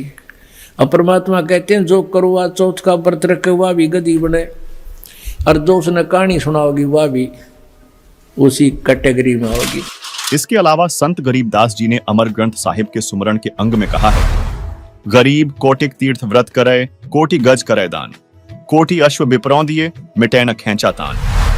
साथ ही व्रतों से होने वाली हानि का एक अन्य प्रमाण हम आपको हाथरस तुलसीदास द्वारा लिखित घट रामायण के पृष्ठ 242 से दिखाना चाहेंगे, जिसमें व्रत के बारे में बताते हुए लोमस ऋषि ने कहा है, सहस बरस एकादशी कीन्हा, अंत जन्म माखी कौलीन्हा, ऐसे बर्थ कीन्हा बहुतेरा, ता का सुनु बरतंत निबेरा, प्रथम एतवार को कीन्हा, ता से जन्म चील्ह कौलीन्हा, मंगल बहुविधि बरत रहाई, ता से जन्म सुवर को पाई, अरु पुनि बरत तीज को कीन्हा, कूकर जन्म ताही से लीन्हा, अरु परदोस नेम से कीन्हा, खरकौ जन्म ताही से लीन्हा, बिति पात विधि से विधि कीन्हा, जन्म जाई बंदर कौ लीन्हा, नौमी बरत अष्टमी कीन्हा, तासे जन्म मूस कौ लीन्हा, अरु अनंत 14 पुनि कीन्हा, तासे जन्म ऊंट कौ लीन्हा, और चतुर्थी बरत बखाना, तासे जन्म भैंस का जाना, और बरत करे झार बनाई, पुनि मुक्ति हमने नहीं पाई। इन वाणियों का अनुवाद भी पढ़ें, जिसमें स्पष्ट लिखा है कि 1000 वर्षों तक एकादशी का व्रत किया और अंत में मक्खी का जन्म लिया। इसी प्रकार अनेक बार अनेक व्रतों को किया, उनका तुम वृत्तांत सुनो। सर्वप्रथम इतवार यानी रविवार का व्रत किया, उससे चील्ह का जन्म मिला। मंगल का व्रत अनेक प्रकार के रूपों में रहा, उससे मुझे सुअर का शरीर मिला। उसके बाद तीज का व्रत किया, उसके कारण मैंने कुत्ते का जन्म प्राप्त किया। इसके बाद नियम से प्रदोष व्रत रखा, उसके कारण गधे का जन्म लिया। नौमी तथा अष्टमी का व्रत किया, उससे मुझे मूस यानी चूहे का जन्म मिला। इसके बाद अनंत 14 का व्रत किया, उससे मुझे ऊंट का जन्म मिला। इसके बाद चतुर्थी का व्रत कहा गया, उससे भैंस का जन्म समझो। और नाना प्रकार के व्रतों का अनुशीलन पूरी तत्परता से पूछा, फिर भी मुक्ति नहीं प्राप्त की। अतः इससे यह सिद्ध होता है कि व्रत रखना शास्त्र विरुद्ध साधना है। तो अब आप ही बताइए कि आप शास्त्रों के अनुकूल साधना कर रहे हैं या शास्त्र के विरुद्ध साधना कर रहे हैं? जी आप क्या बताएंगे?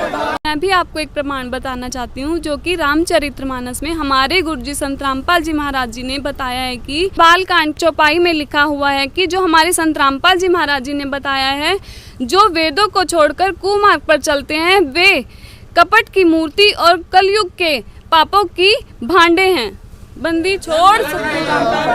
तो दर्शकों, यहाँ पर इन्होंने व्रत करने का शास्त्रों में प्रमाण दिया है कि गीता जी में और साथ ही रामचरितमानस में भी प्रमाण मिलता है कि व्रत करना मनमाना आचरण है, इससे कोई भी लाभ संभव नहीं है और ये शास्त्र विरुद्ध मनमाना आचरण है। अब नेक्स्ट सवाल है, आप लोग क्या करना चाहते हैं? इनकी तरफ से ये स्पष्ट होता है, इन्होंने क्योंकि शास्त्रों से प्रमाण दिया है कि व्रत करना। अरे हनुमान जी तो अष्ट सिद्धि 9 निधि के दाता हैं, उनकी शक्ति से तो हमारे अंदर भी शक्ति आ जाती है और हमारे सभी दुखों का निवारण होता है, और उनकी भक्ति करने से हमें बहुत लाभ मिलते हैं। ये लोग कहते हैं कि हनुमान जी की भक्ति करने से कोई लाभ नहीं मिलते, उनकी भक्ति करने से हमें बहुत लाभ मिलते हैं। जय बजरंगबली।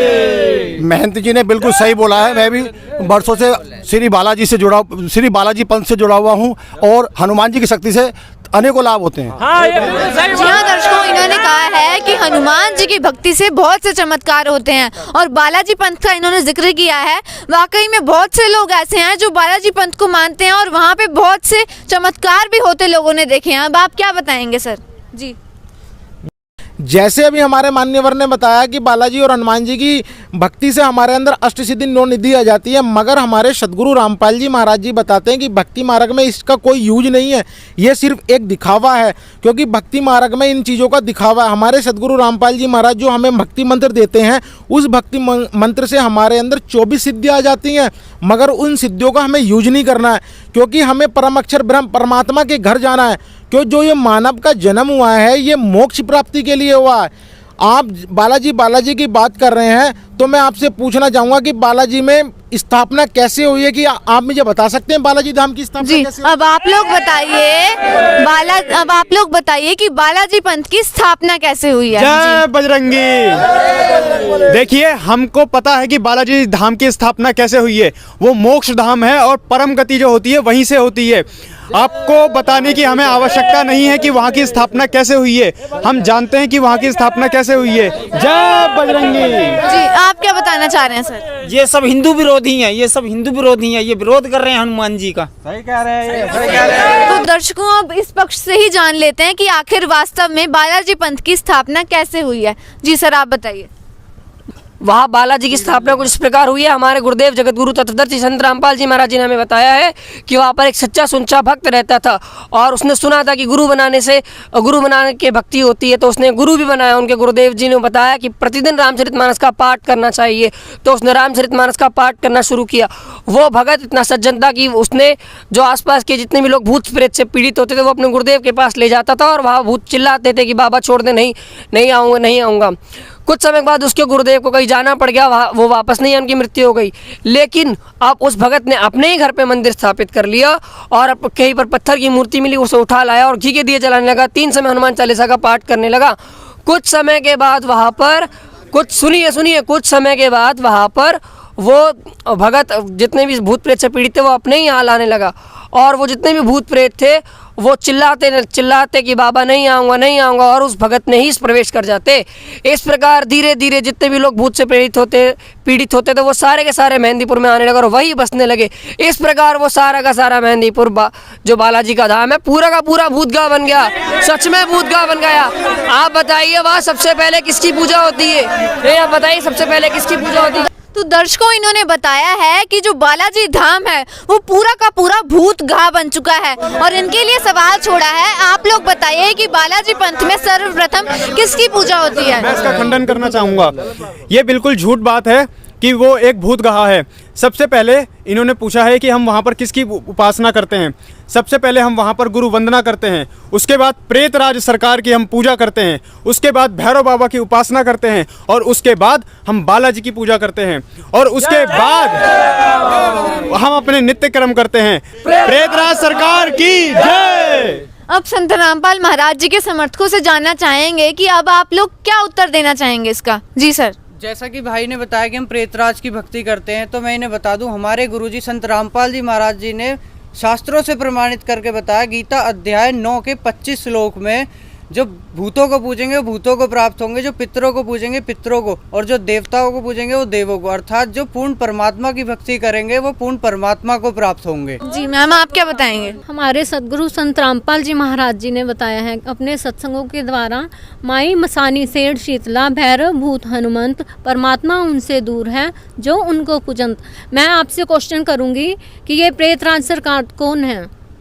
जी, आप लोग बताइए प्रेतराज सरकार कौन है, और साथ ही साथ आपको दर्शकों ये भी स्पष्ट कर दें कि इन्होंने गीता जी से प्रमाण दिया है, और साथ ही इन्होंने एक वाणी भी बोली है कि जो भूतों की पूजा करना है वो सब व्यर्थ की साधना है। जी, क्या बताएंगे आप? अरे प्रेतराज सरकार हमारे पूजनीय हैं, हमारे इष्ट हैं, और हम उन्हीं को पूजते हैं, हम उन्हीं को मानते हैं। जय। जी सर, बताइए।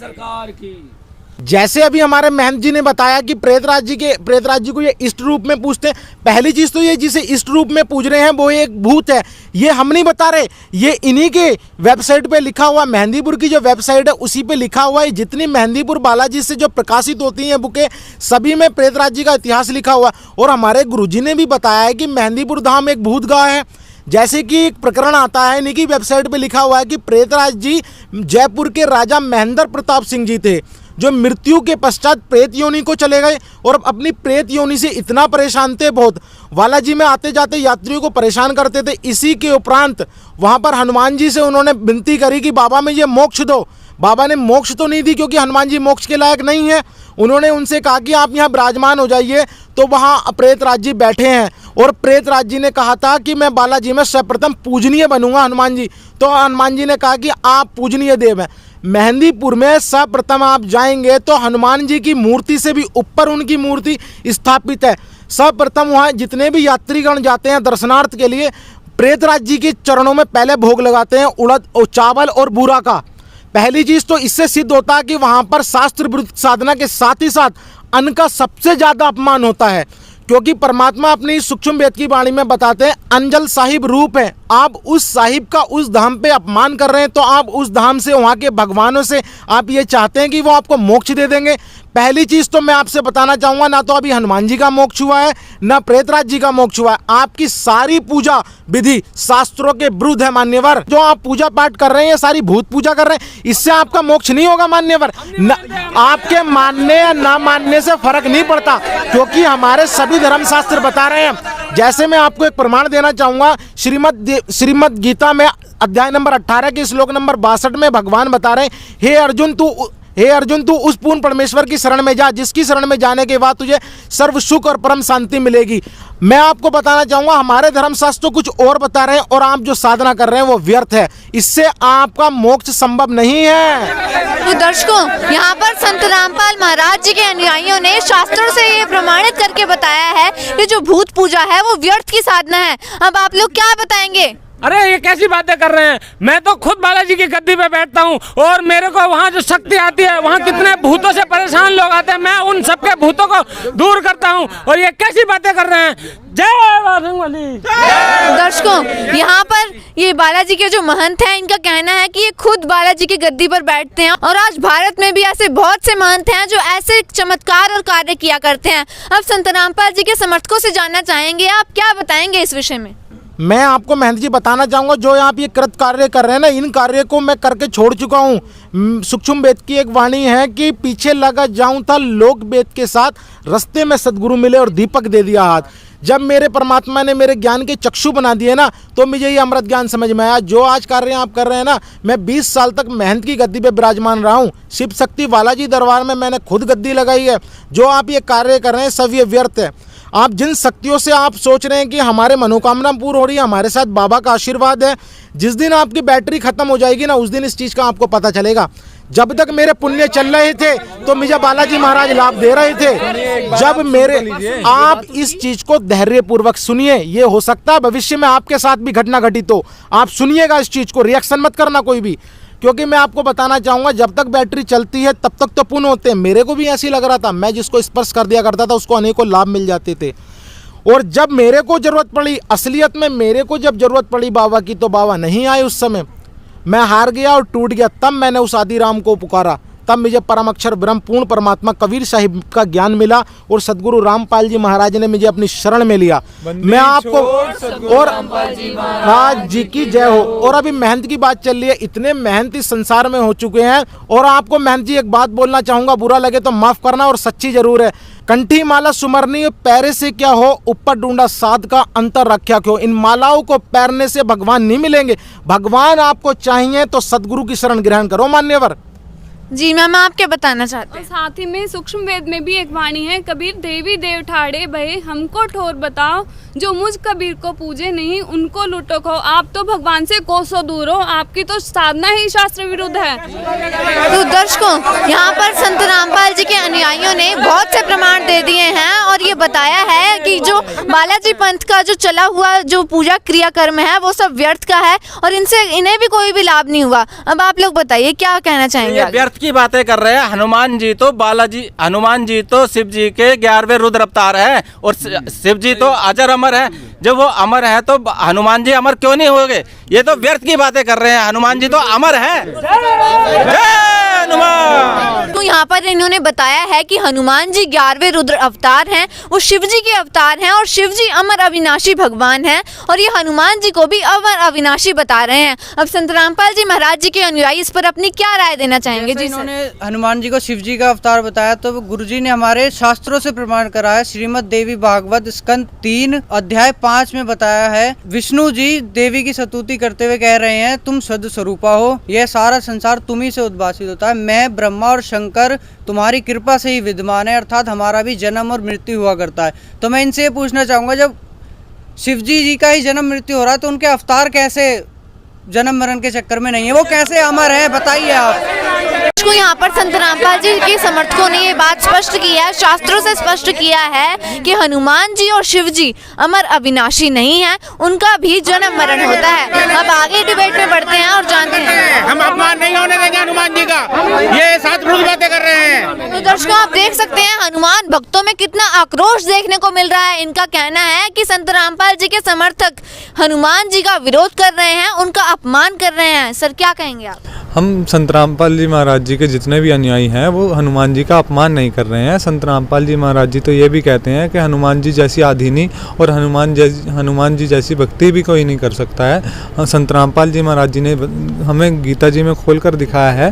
गीता अध्याय नंबर 7 के श्लोक नंबर 12 से लेकर 15 तक में ये बताया, जो तीनों गुणों की भक्ति करते हैं वो मनुष्य दूषित कर्म करने वाले मूर्ख व्यक्ति होते हैं और वो गीता ज्ञानदाता को भी नहीं बचते हैं। जैसे कि आप हनुमान जी की पूजा करते हैं तो हनुमान जी भी शिव जी के अवतार थे, तो इसी प्रकार हनुमान जी की पूजा करना भी व्यर्थ होगा।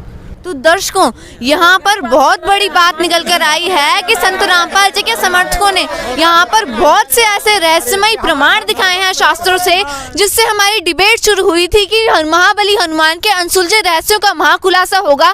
तो यहाँ पर शास्त्रों के आधार पर बहुत से महाखुलासे भी हो चुके हैं। शास्त्रों में से बहुत सी नई नई बातें यहाँ पर आज आपको भी नई नई सुनने को मिली होंगी। तो आपसे भी अनुरोध करेंगे कि आप शास्त्रों से भी मिलान करेंगे, क्या वाकई में शास्त्रों में ऐसा लिखा है, क्या जो इन्होंने रहस्यमय बातें बताई हैं वो सही भी है या नहीं। अब आगे बढ़ते हैं और जानते हैं क्या प्रश्न है आपका। हनुमान जी संकट मोचनहार है, महाबली हैं, बजरंग बली हैं, वे सबके संकट हार हरते हैं, ये कैसी कैसी बातें बता रहे हैं उनके बारे में। दर्शकों यहाँ पर अगला सवाल निकल कर आया है। इन्होंने कहा है हनुमान जी संकट मोचन है, उन्हें संकट मोचन कहा जाता है, वे लोगों के संकट दूर कर सकते हैं। अब संत रामपाल जी के अनुयायियों से जानना चाहेंगे क्या वास्तव में हनुमान जी संकट मोचन है? जी सर आप बताइए। नहीं, वास्तव में हनुमान जी संकट मोचन नहीं थे। हमारे पूजनीय गुरुदेव संत रामपाल जी महाराज जी ने हमें प्रमाणित किया है। सारकांड अध्याय है, उस सारकांड में एक प्रकरण आता है कि जब हनुमान जी लंका दहन करने के बाद सीता जी का कंगन लेकर आ रहे थे तो वो कंगन एक वानर चुरा कर ले गया और वानर उस कंगन को मुनिंद्र ऋषि की कुटिया पर ले गया। वहाँ उनसे वो कुटिया में वो कंगन नहीं ढूंढा गया। अब वहाँ पर मुनिंद्र ऋषि उन्हें मिले और उन्होंने बताया कि इस कंगन में से तुझे जो भी कंगन ठीक लगता है वो ले जा, सब के सब एक जैसे है।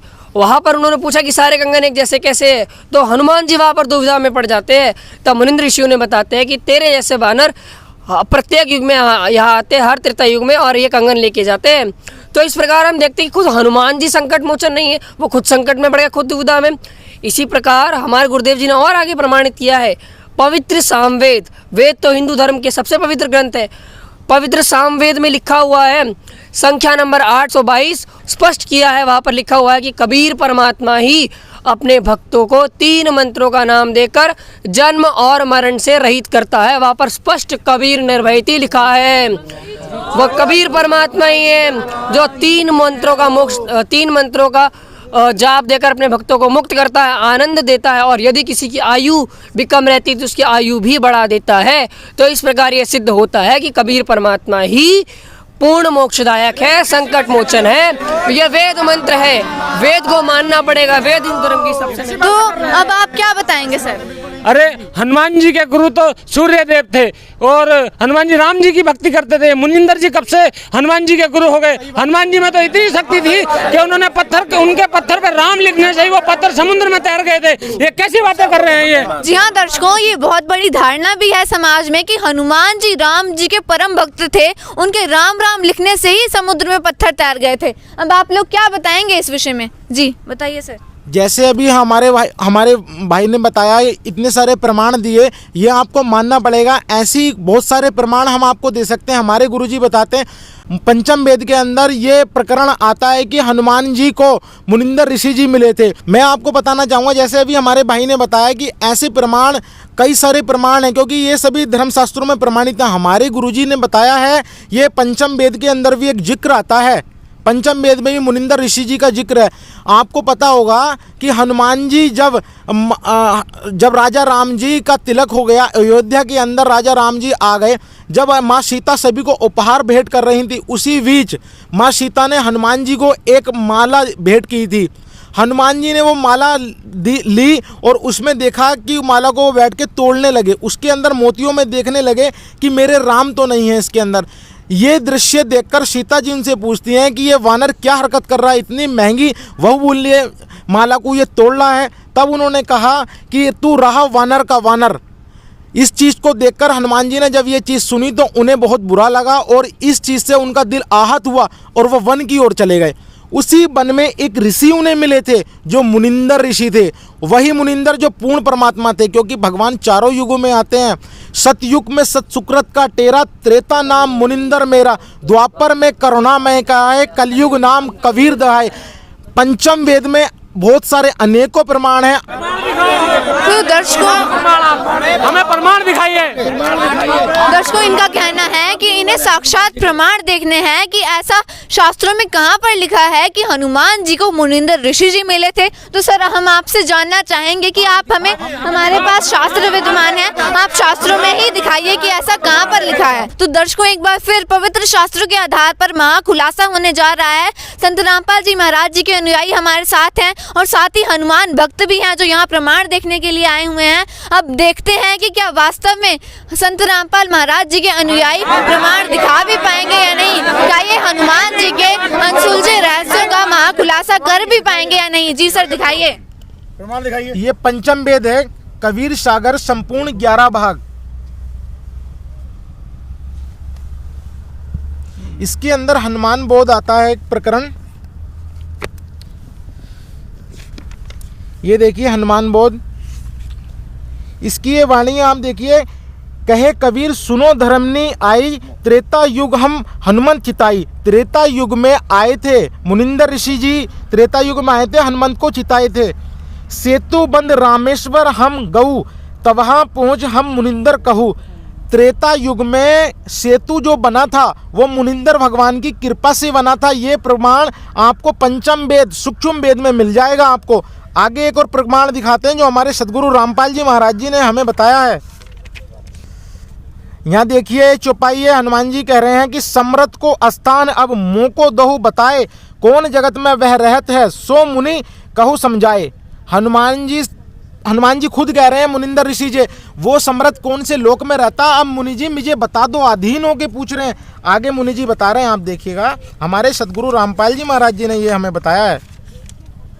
ओह स्वामी में सब विधि जानी, तुम ही समरथ तुम ही ज्ञानी। वहाँ देखो हनुमान जी खुद कह रहे हैं, हनुमान वचन है, हनुमान जी वो स्वीकार कर रहे हैं कि आप ही समरथ हैं, आप ही ज्ञानी हैं। आगे बता रहे हैं, दर्शन दे मुनिंदर तुम मोको किया सनात, भो सागर से ले चलो केस पकड़ गई हाथ। हनुमान जी आधीन है लीनो सहज को पान, जब मुनिंदर शिष्य किया दे समरथ का ज्ञान। देखिए साक्षात प्रमाण है, हनुमान जी को पान परवाना दिया मुनिंदर ऋषि जी ने। मुनिंदर ऋषि जी ने हनुमान जी को दीक्षा दी और हनुमान जी उनके गुरु हुए। आगे एक और प्रमाण है, आप देखिएगा। अभी आपने बोला था कि रामचंद्र जी की भक्ति करते थे, रामचंद्र जी की भक्ति नहीं करते थे मान्यवर। हमारे सदगुरु रामपाल जी महाराज जी ने हमें बताया है, आप देखिए इस पंचम वेद में। हनुमत कहे साहिब सुनो तुम हो दीन दयाल, तुम समान रघुपति नहीं काटे यम के जाल। एक बार पुनः सुनिएगा आप इस चीज को। हनुमत कहे साहिब सुनो तुम हो दीन दयाल, तुम समान रघुपति नहीं काटे यम को जाल। रघुपति भी नहीं थे उस पूर्ण परमात्मा कबीर साहिब के सामने। ये देखिए, ये पूर्ण परमात्मा कबीर साहिब की महिमा है। ये पंचम वेद है, प्रत्यक्ष को प्रमाण आप देख सकते हैं। ये हमारे सदगुरु रामपाल जी महाराज जी ने हमें सारे धर्मशास्त्रों में से प्रमाणित करके बताया है कि संत रामपाल जी महाराज ने वो पूर्ण परमात्मा कोई और है। देखिए हमारे पूजनीय गुरुदेव संत रामपाल जी महाराज जी ने हमें पवित्र रामचरितमानस से भी प्रमाण दिया है। देखिएगा, ये गीता श्री रामचरितमानस टीकाकार हनुमंत प्रसाद पोद्दार जी। देखिएगा, ये गीता प्रेस गोरखपुर से प्रकाशित है। ये इनके फ़ोन नंबर और ये फैक्स।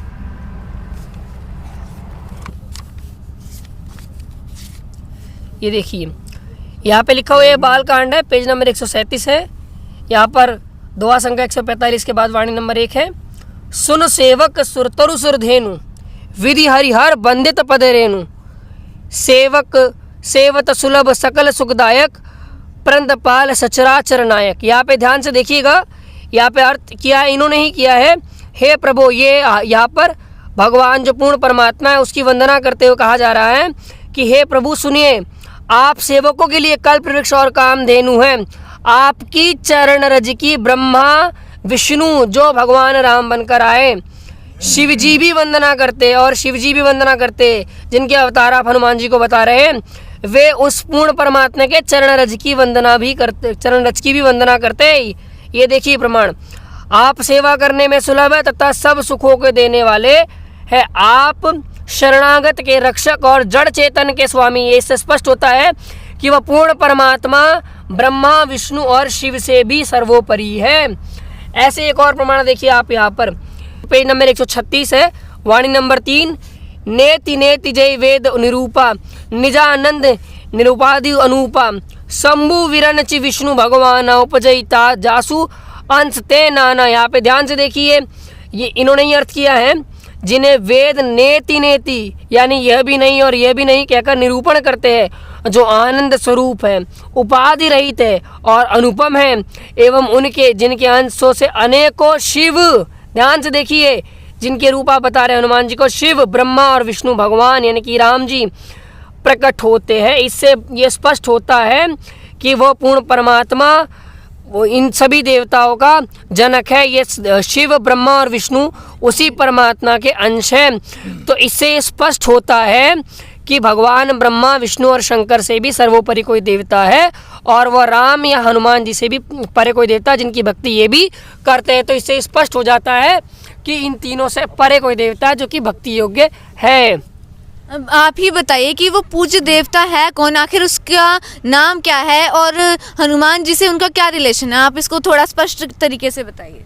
हमारे पूजनीय गुरुदेव जी ने हमें बताया है कि वह पूर्ण परमात्मा जिसका वर्णन आदि राम के रूप में रामचरितमानस में किया गया है, वेदों में किया गया है, वह पूर्ण परमात्मा कबीर देव कबीर साहब है, जिन्होंने 600 वर्ष पहले काशी में जुलाहे की भूमिका की थी। और वह परमात्मा त्रेता युग में मुनिंद्र नाम से लीला कर रहा था और वही हनुमान जी के गुरु के रूप में आए थे। वास्तव में पूर्ण परमात्मा ही ज्ञान प्रदान करने वाला यानी विद्या का प्रदाता है। लेकिन वह परमात्मा कौन है, यह आपके दिमाग में सवाल उठ रहा होगा। तो इसका जवाब भी हमारे पवित्र सदग्रंथों में ही है। श्रीमद् भागवत गीता अध्याय 15 श्लोक 4, अध्याय 18 श्लोक 64, अध्याय 15 श्लोक 17 में गीता ज्ञानदाता ने कहा है, उत्तम पुरुष तो गीता अध्याय 15 श्लोक 16 में बताए गए उपरोक्त दोनों प्रभुओं अक्षर पुरुष तथा अक्षर पुरुष से अन्य ही है, जो तीनों लोकों में प्रवेश करके सबका धारण पोषण करता है एवं अविनाशी परमेश्वर परमात्मा इस प्रकार कहा गया है। उसी की मैं शरण में हूं और वही मेरा पूज्य देव है, जिसे गीता अध्याय 8 श्लोक 3 में परम अक्षर ब्रह्म कहा गया है, जिसे वेदों में कबीरदेव कहा गया है तथा आदरणीय संत गरीबदास जी ने उन्हें अपनी स्थानीय भाषा में कबीर कहा है। दर्शकों, पवित्र यजुर्वेद अध्याय 29 मंत्र 25 में कहा गया है कि आज अर्थात वर्तमान में शरीर रूप महल में दुराचार पूर्वक झूठी पूजा में लीन मननशील व्यक्तियों को लगाई हुई आग अर्थात शास्त्र विधि रहित वर्तमान पूजा जो हानिकारक होती है, अग्नि जलाकर भस्म कर देती है। ऐसे साधक का जीवन शास्त्र विरुद्ध साधना नष्ट कर देती है। उसके स्थान पर देवताओं के देवता पूर्ण परमात्मा सतपुरुष की वास्तविक पूजा है। दयालु जीव का वास्तविक साथी पूर्ण परमात्मा के स्वस्थ ज्ञान अर्थात यथार्थ भक्ति को संदेशवाहक रूप में लेकर आने वाला तथा बोध कराने वाला आप कबीर देव अर्थात कबीर परमेश्वर है। भावार्थ है कि जिस समय भक्त समाज को शास्त्र विधि त्याग कर मनमाना आचरण कराया जा रहा होता है, उस समय कबीर देव अर्थात कबीर परमेश्वर तत्वज्ञान को प्रकट करते हैं। तथा ऋग्वेद मंडल 9 सूक्त 82 मंत्र 1 व 2 में भी स्पष्ट किया है कि वह कबीरदेव अर्थात कबीर परमेश्वर ऊपर के लोक में राजा के समान बैठा है।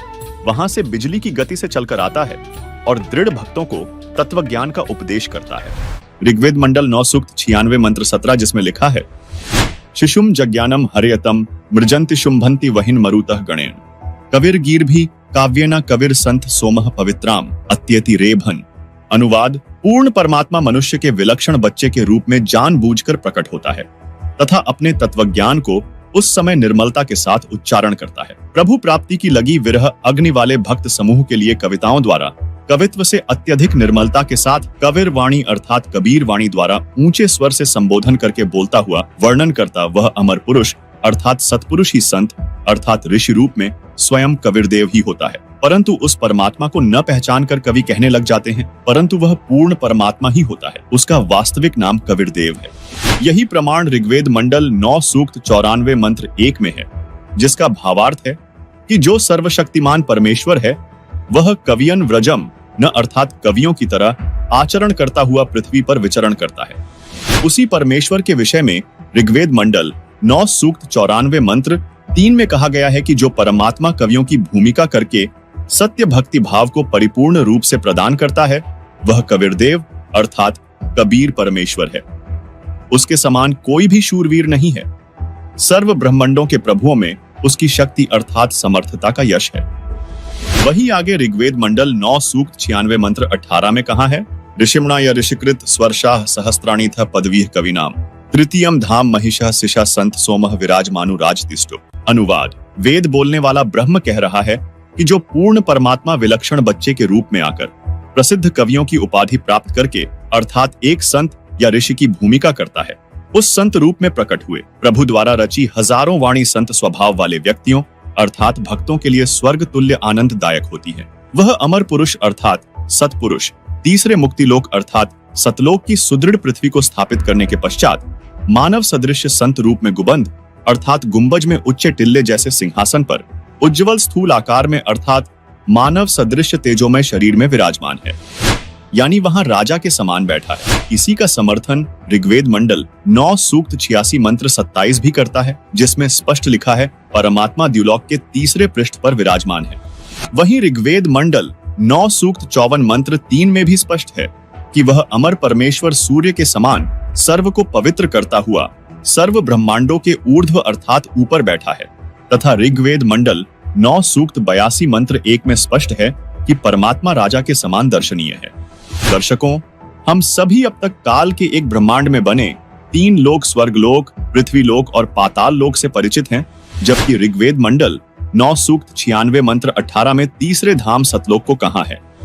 जैसे एक ब्रह्म का लोक जो 21 ब्रह्मांड का क्षेत्र है, दूसरा परब्रह्म का लोक जो 7 संख ब्रह्मांड का क्षेत्र है, तीसरा परम अक्षर ब्रह्म अर्थात पूर्ण ब्रह्म का सतलोक है जो असंख्य ब्रह्मांडों का क्षेत्र है। क्योंकि पूर्ण परमात्मा ने सतलोक में सतपुरुष रूप में विराजमान होकर नीचे के लोकों की रचना की है, इसलिए ऋग्वेद मंडल नंबर 9 सूक्त 96 मंत्र 18 में नीचे के ब्रह्म और परब्रह्म के लोकों की गणना करते हुए तीसरा धाम सतलोक को कहा है। दर्शकों, वेदों के उपरोक्त मंत्रों से स्पष्ट होता है कबीरदेव पूर्ण परमात्मा है, जिसे हम अपनी बोलचाल की भाषा में कबीर साहिब कहते हैं। वह कबीर परमात्मा एक संत रूप में प्रकट होता है और कबीर वाणी अर्थात दोहों लोकोक्तियों के माध्यम से अपना तत्वज्ञान प्रदान करता है, जिससे एक प्रसिद्ध कवि भी कहलाता है, लेकिन वह होता है परमात्मा। दर्शकों, इसी का प्रमाण देते हुए आदरणीय संत गरीबदास जी महाराज कहते हैं कि जाके अर्ध रूम पर सकल पसारा ऐसा पूर्ण ब्रह्म हमारा, गरीब अनंत कोटि ब्रह्मांड का एक रति नहीं भार। सतगुरु पुरुष कबीर हैं कुल के सृजनहार। गरीब परमेश्वर एक कबीर है दूजा नहीं आधार। दास गरीब सकल सृष्टि का यों ही सृजनहार। इसी का प्रमाण आदरणीय दादू जी देते हैं कि जिन मोको निज नाम दिया सोई सतगुरु हमार। दादू दूसरा कोई नहीं कबीर सृजनहार। इसी से संबंधित नानक जी की वाणी श्री गुरु ग्रंथ साहिब के पृष्ठ 731 पर अंकित है। अंधुला नीच जात परदेसी खिन आवे तिल जावे, ताकी संगत नानक रहिंदा क्यों कर मूड पावे। इसके साथ एक अन्य उल्लेख गुरु ग्रंथ साहिब में रागसिरी महल्ला पहला पृष्ठ 24 शब्द 29 पर मिलता है, जिसमें नानक जी ने कबीर परमात्मा का जिक्र करते हुए कहा है, एक स्वान दो स्वानी नाल पलके भौंके सदा बयान कूड़ शुरा मुठा मुर्दार तान रूप रहा करतार। मैं पत की बंद ना करनी की कार हाँ बिगड़े रूप रहा विकराल। तेरा एक नाम तारे संसार मैं एहा आस एहो आधार। रहा मुख निंदा आखा दिन रात पर कर जो ही नीच सनात। काम क्रोध तन वसै चंडाल तान रूप रहा करतार। हाही सुरत मुलुकी वेश हों ठगवाड़ा ठगी देश। खरा सियाणा बहुता पार तान रूप रहा करतार। मैं कीता ना जाता हराम खोर हाँ क्या मोह देसा दुष्ट चोर। नानक नीच कहे विचार तान रूप रहा करतार। वहीं श्री गुरु ग्रंथ साहिब के राग तिलंग महल्ला पहला पृष्ठ 721 पर नानक जी ने कहा कि यक अर्ज गुफ्तम पेश तो दरगोश उन करतार। हका कबीर करीम तू बेऐब परवदगार। दुनिया मुकाम फानी तहकीक दिल दानी। मम सर मुए अजराइल गिरफ्ता दिल हेच नादानी। रहा जान पिसर पदर बिरादरा कस नेस दस्तंगीर। आखिर व्यफ्तम कस नदार्द चूं शवद तकबीर। शब रोज घश्तम दर हवा कर देम बदी ख्याल। घाहे नाने की कार करदम मम ई चिनी अहवाल। बदबख्त हम चो बखील गाफिल बेनजर बेबाक। नानक बगोयद जंतुरा तेरे चाकरा पाखाक। अर्थात हे शब्द स्वरूपी करता अर्थात शब्द से सर्व सृष्टि के रचनहार निर्गुणी संत रूप में आए दयालु सत कबीर आप निर्विकार परमेश्वर हैं। आपके समक्ष अर्थात आपके द्वार पर पूरी तरह जानकर एक हृदय से विशेष प्रार्थना है कि हे महबूब यह संसार रूपी ठिकाना नाशवान है। जीव के शरीर त्यागने के पश्चात अजराइल नामक फरिश्ता यमदूत बेरहमी के साथ पकड़कर ले जाता है। उस समय कोई साथी व्यक्ति जैसे बेटा पिता भाई चारा साथ नहीं देता। अंत में सर्व उपाय फर्ज अर्थात कोई क्रिया काम नहीं आती तथा आवाज भी बंद हो जाती है। प्रतिदिन की तरह न रुकने वाली चलती हुई वायु की तरह बुरे विचार गस्त करते रहते। शुभ कर्म करने का मुझे कोई जरिया अर्थात साधन नहीं मिला। ऐसे बुरे समय में हमारे जैसे नादान लापरवाह भक्ति और भगवान का वास्तविक ज्ञान न होने के कारण ज्ञान नेत्रहीन था तथा ऊवा बाई का ज्ञान कहता था। नानक जी कह रहे हैं कि हे कबीर परमेश्वर आपकी कृपा से आपके सेवकों के चरणों की धूल डूबता हुआ बंदा पार हो गया। दर्शकों इन सभी प्रमाणों से स्पष्ट होता है कि परम अक्षर ब्रह्म अर्थात पूर्ण ब्रह्म वास्तव में कबीर परमेश्वर जी हैं और यही हमारे लिए पूजा योग्य है। को यहाँ पर संत रामपाल महाराज के अनुयायियों ने पवित्र शास्त्रों से ऐसे अद्भुत रहस्यमयी प्रमाण दिखाए हैं तो शायद आपने भी पहले कभी नहीं सुने होंगे। और साथ ही जैसा कि हमारे इस प्रोग्राम की शुरुआत हुई थी कि महाबली हनुमान के अनसुलझे रहस्यों का महाखुलासा होगा, तो वो महाखुलासा यहाँ पर हो चुका है। अब हम आपसे जानना चाहेंगे कि जो साक्षात प्रमाण आपने यहाँ देखे हैं रामचरितमानस के, वो देखकर आप क्या कहना चाहेंगे, आपका क्या रिव्यू है? हम इनसे एग्री नहीं है। हम अपने जो घर में वेद शास्त्र पढ़े हैं हम उनसे जाकर मिलान करेंगे तभी हम कुछ निर्णय लेंगे। हम इनसे एग्री नहीं है जी। और इन्होंने तो हमें शंका में डाल दिया।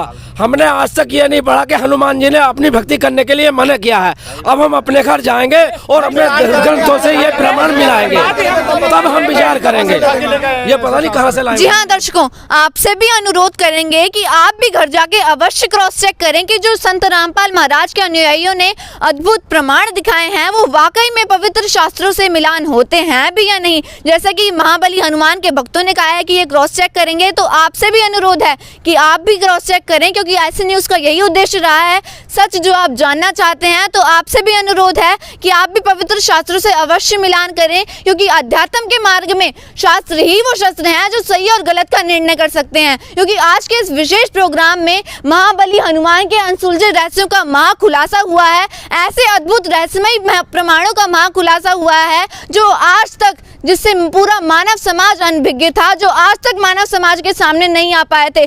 आपने भी अवश्य नहीं सुना होगा कि हनुमान जी अपनी पूजा करने के लिए मना कर रहे हैं, लेकिन संत रामपाल महाराज के अनुयायियों ने रामचरितमानस में प्रमाण देकर बताया है कि हनुमान जी स्वयं कह रहे हैं, प्रात ले जो नाम हमारा, ता दिन ते ही न मिले आहारा। यानी कितना बड़ा प्रमाण हमारे सामने आया है। हनुमान जी की भक्ति पर कितना बड़ा प्रश्नवाचक चिन्ह यहाँ पर खड़ा होता है, और वो भी खुद से नहीं बल्कि पवित्र शास्त्रों से ही ये प्रमाण निकल कर आया है। अद्भुत रहस्यमय प्रमाण आज हमने आपके सामने पेशकश किया है इस विशेष कार्यक्रम में। तो आज का इस विशेष कार्यक्रम में आपसे अनुरोध करेंगे कि आपकी जो भी राय है वो आप हमें कमेंट बॉक्स में दें। ऐसे न्यूज़ की इस खास पेशकश में बस इतना ही। वीडियो तक अंत तक बने रहने के लिए आपका बहुत बहुत धन्यवाद।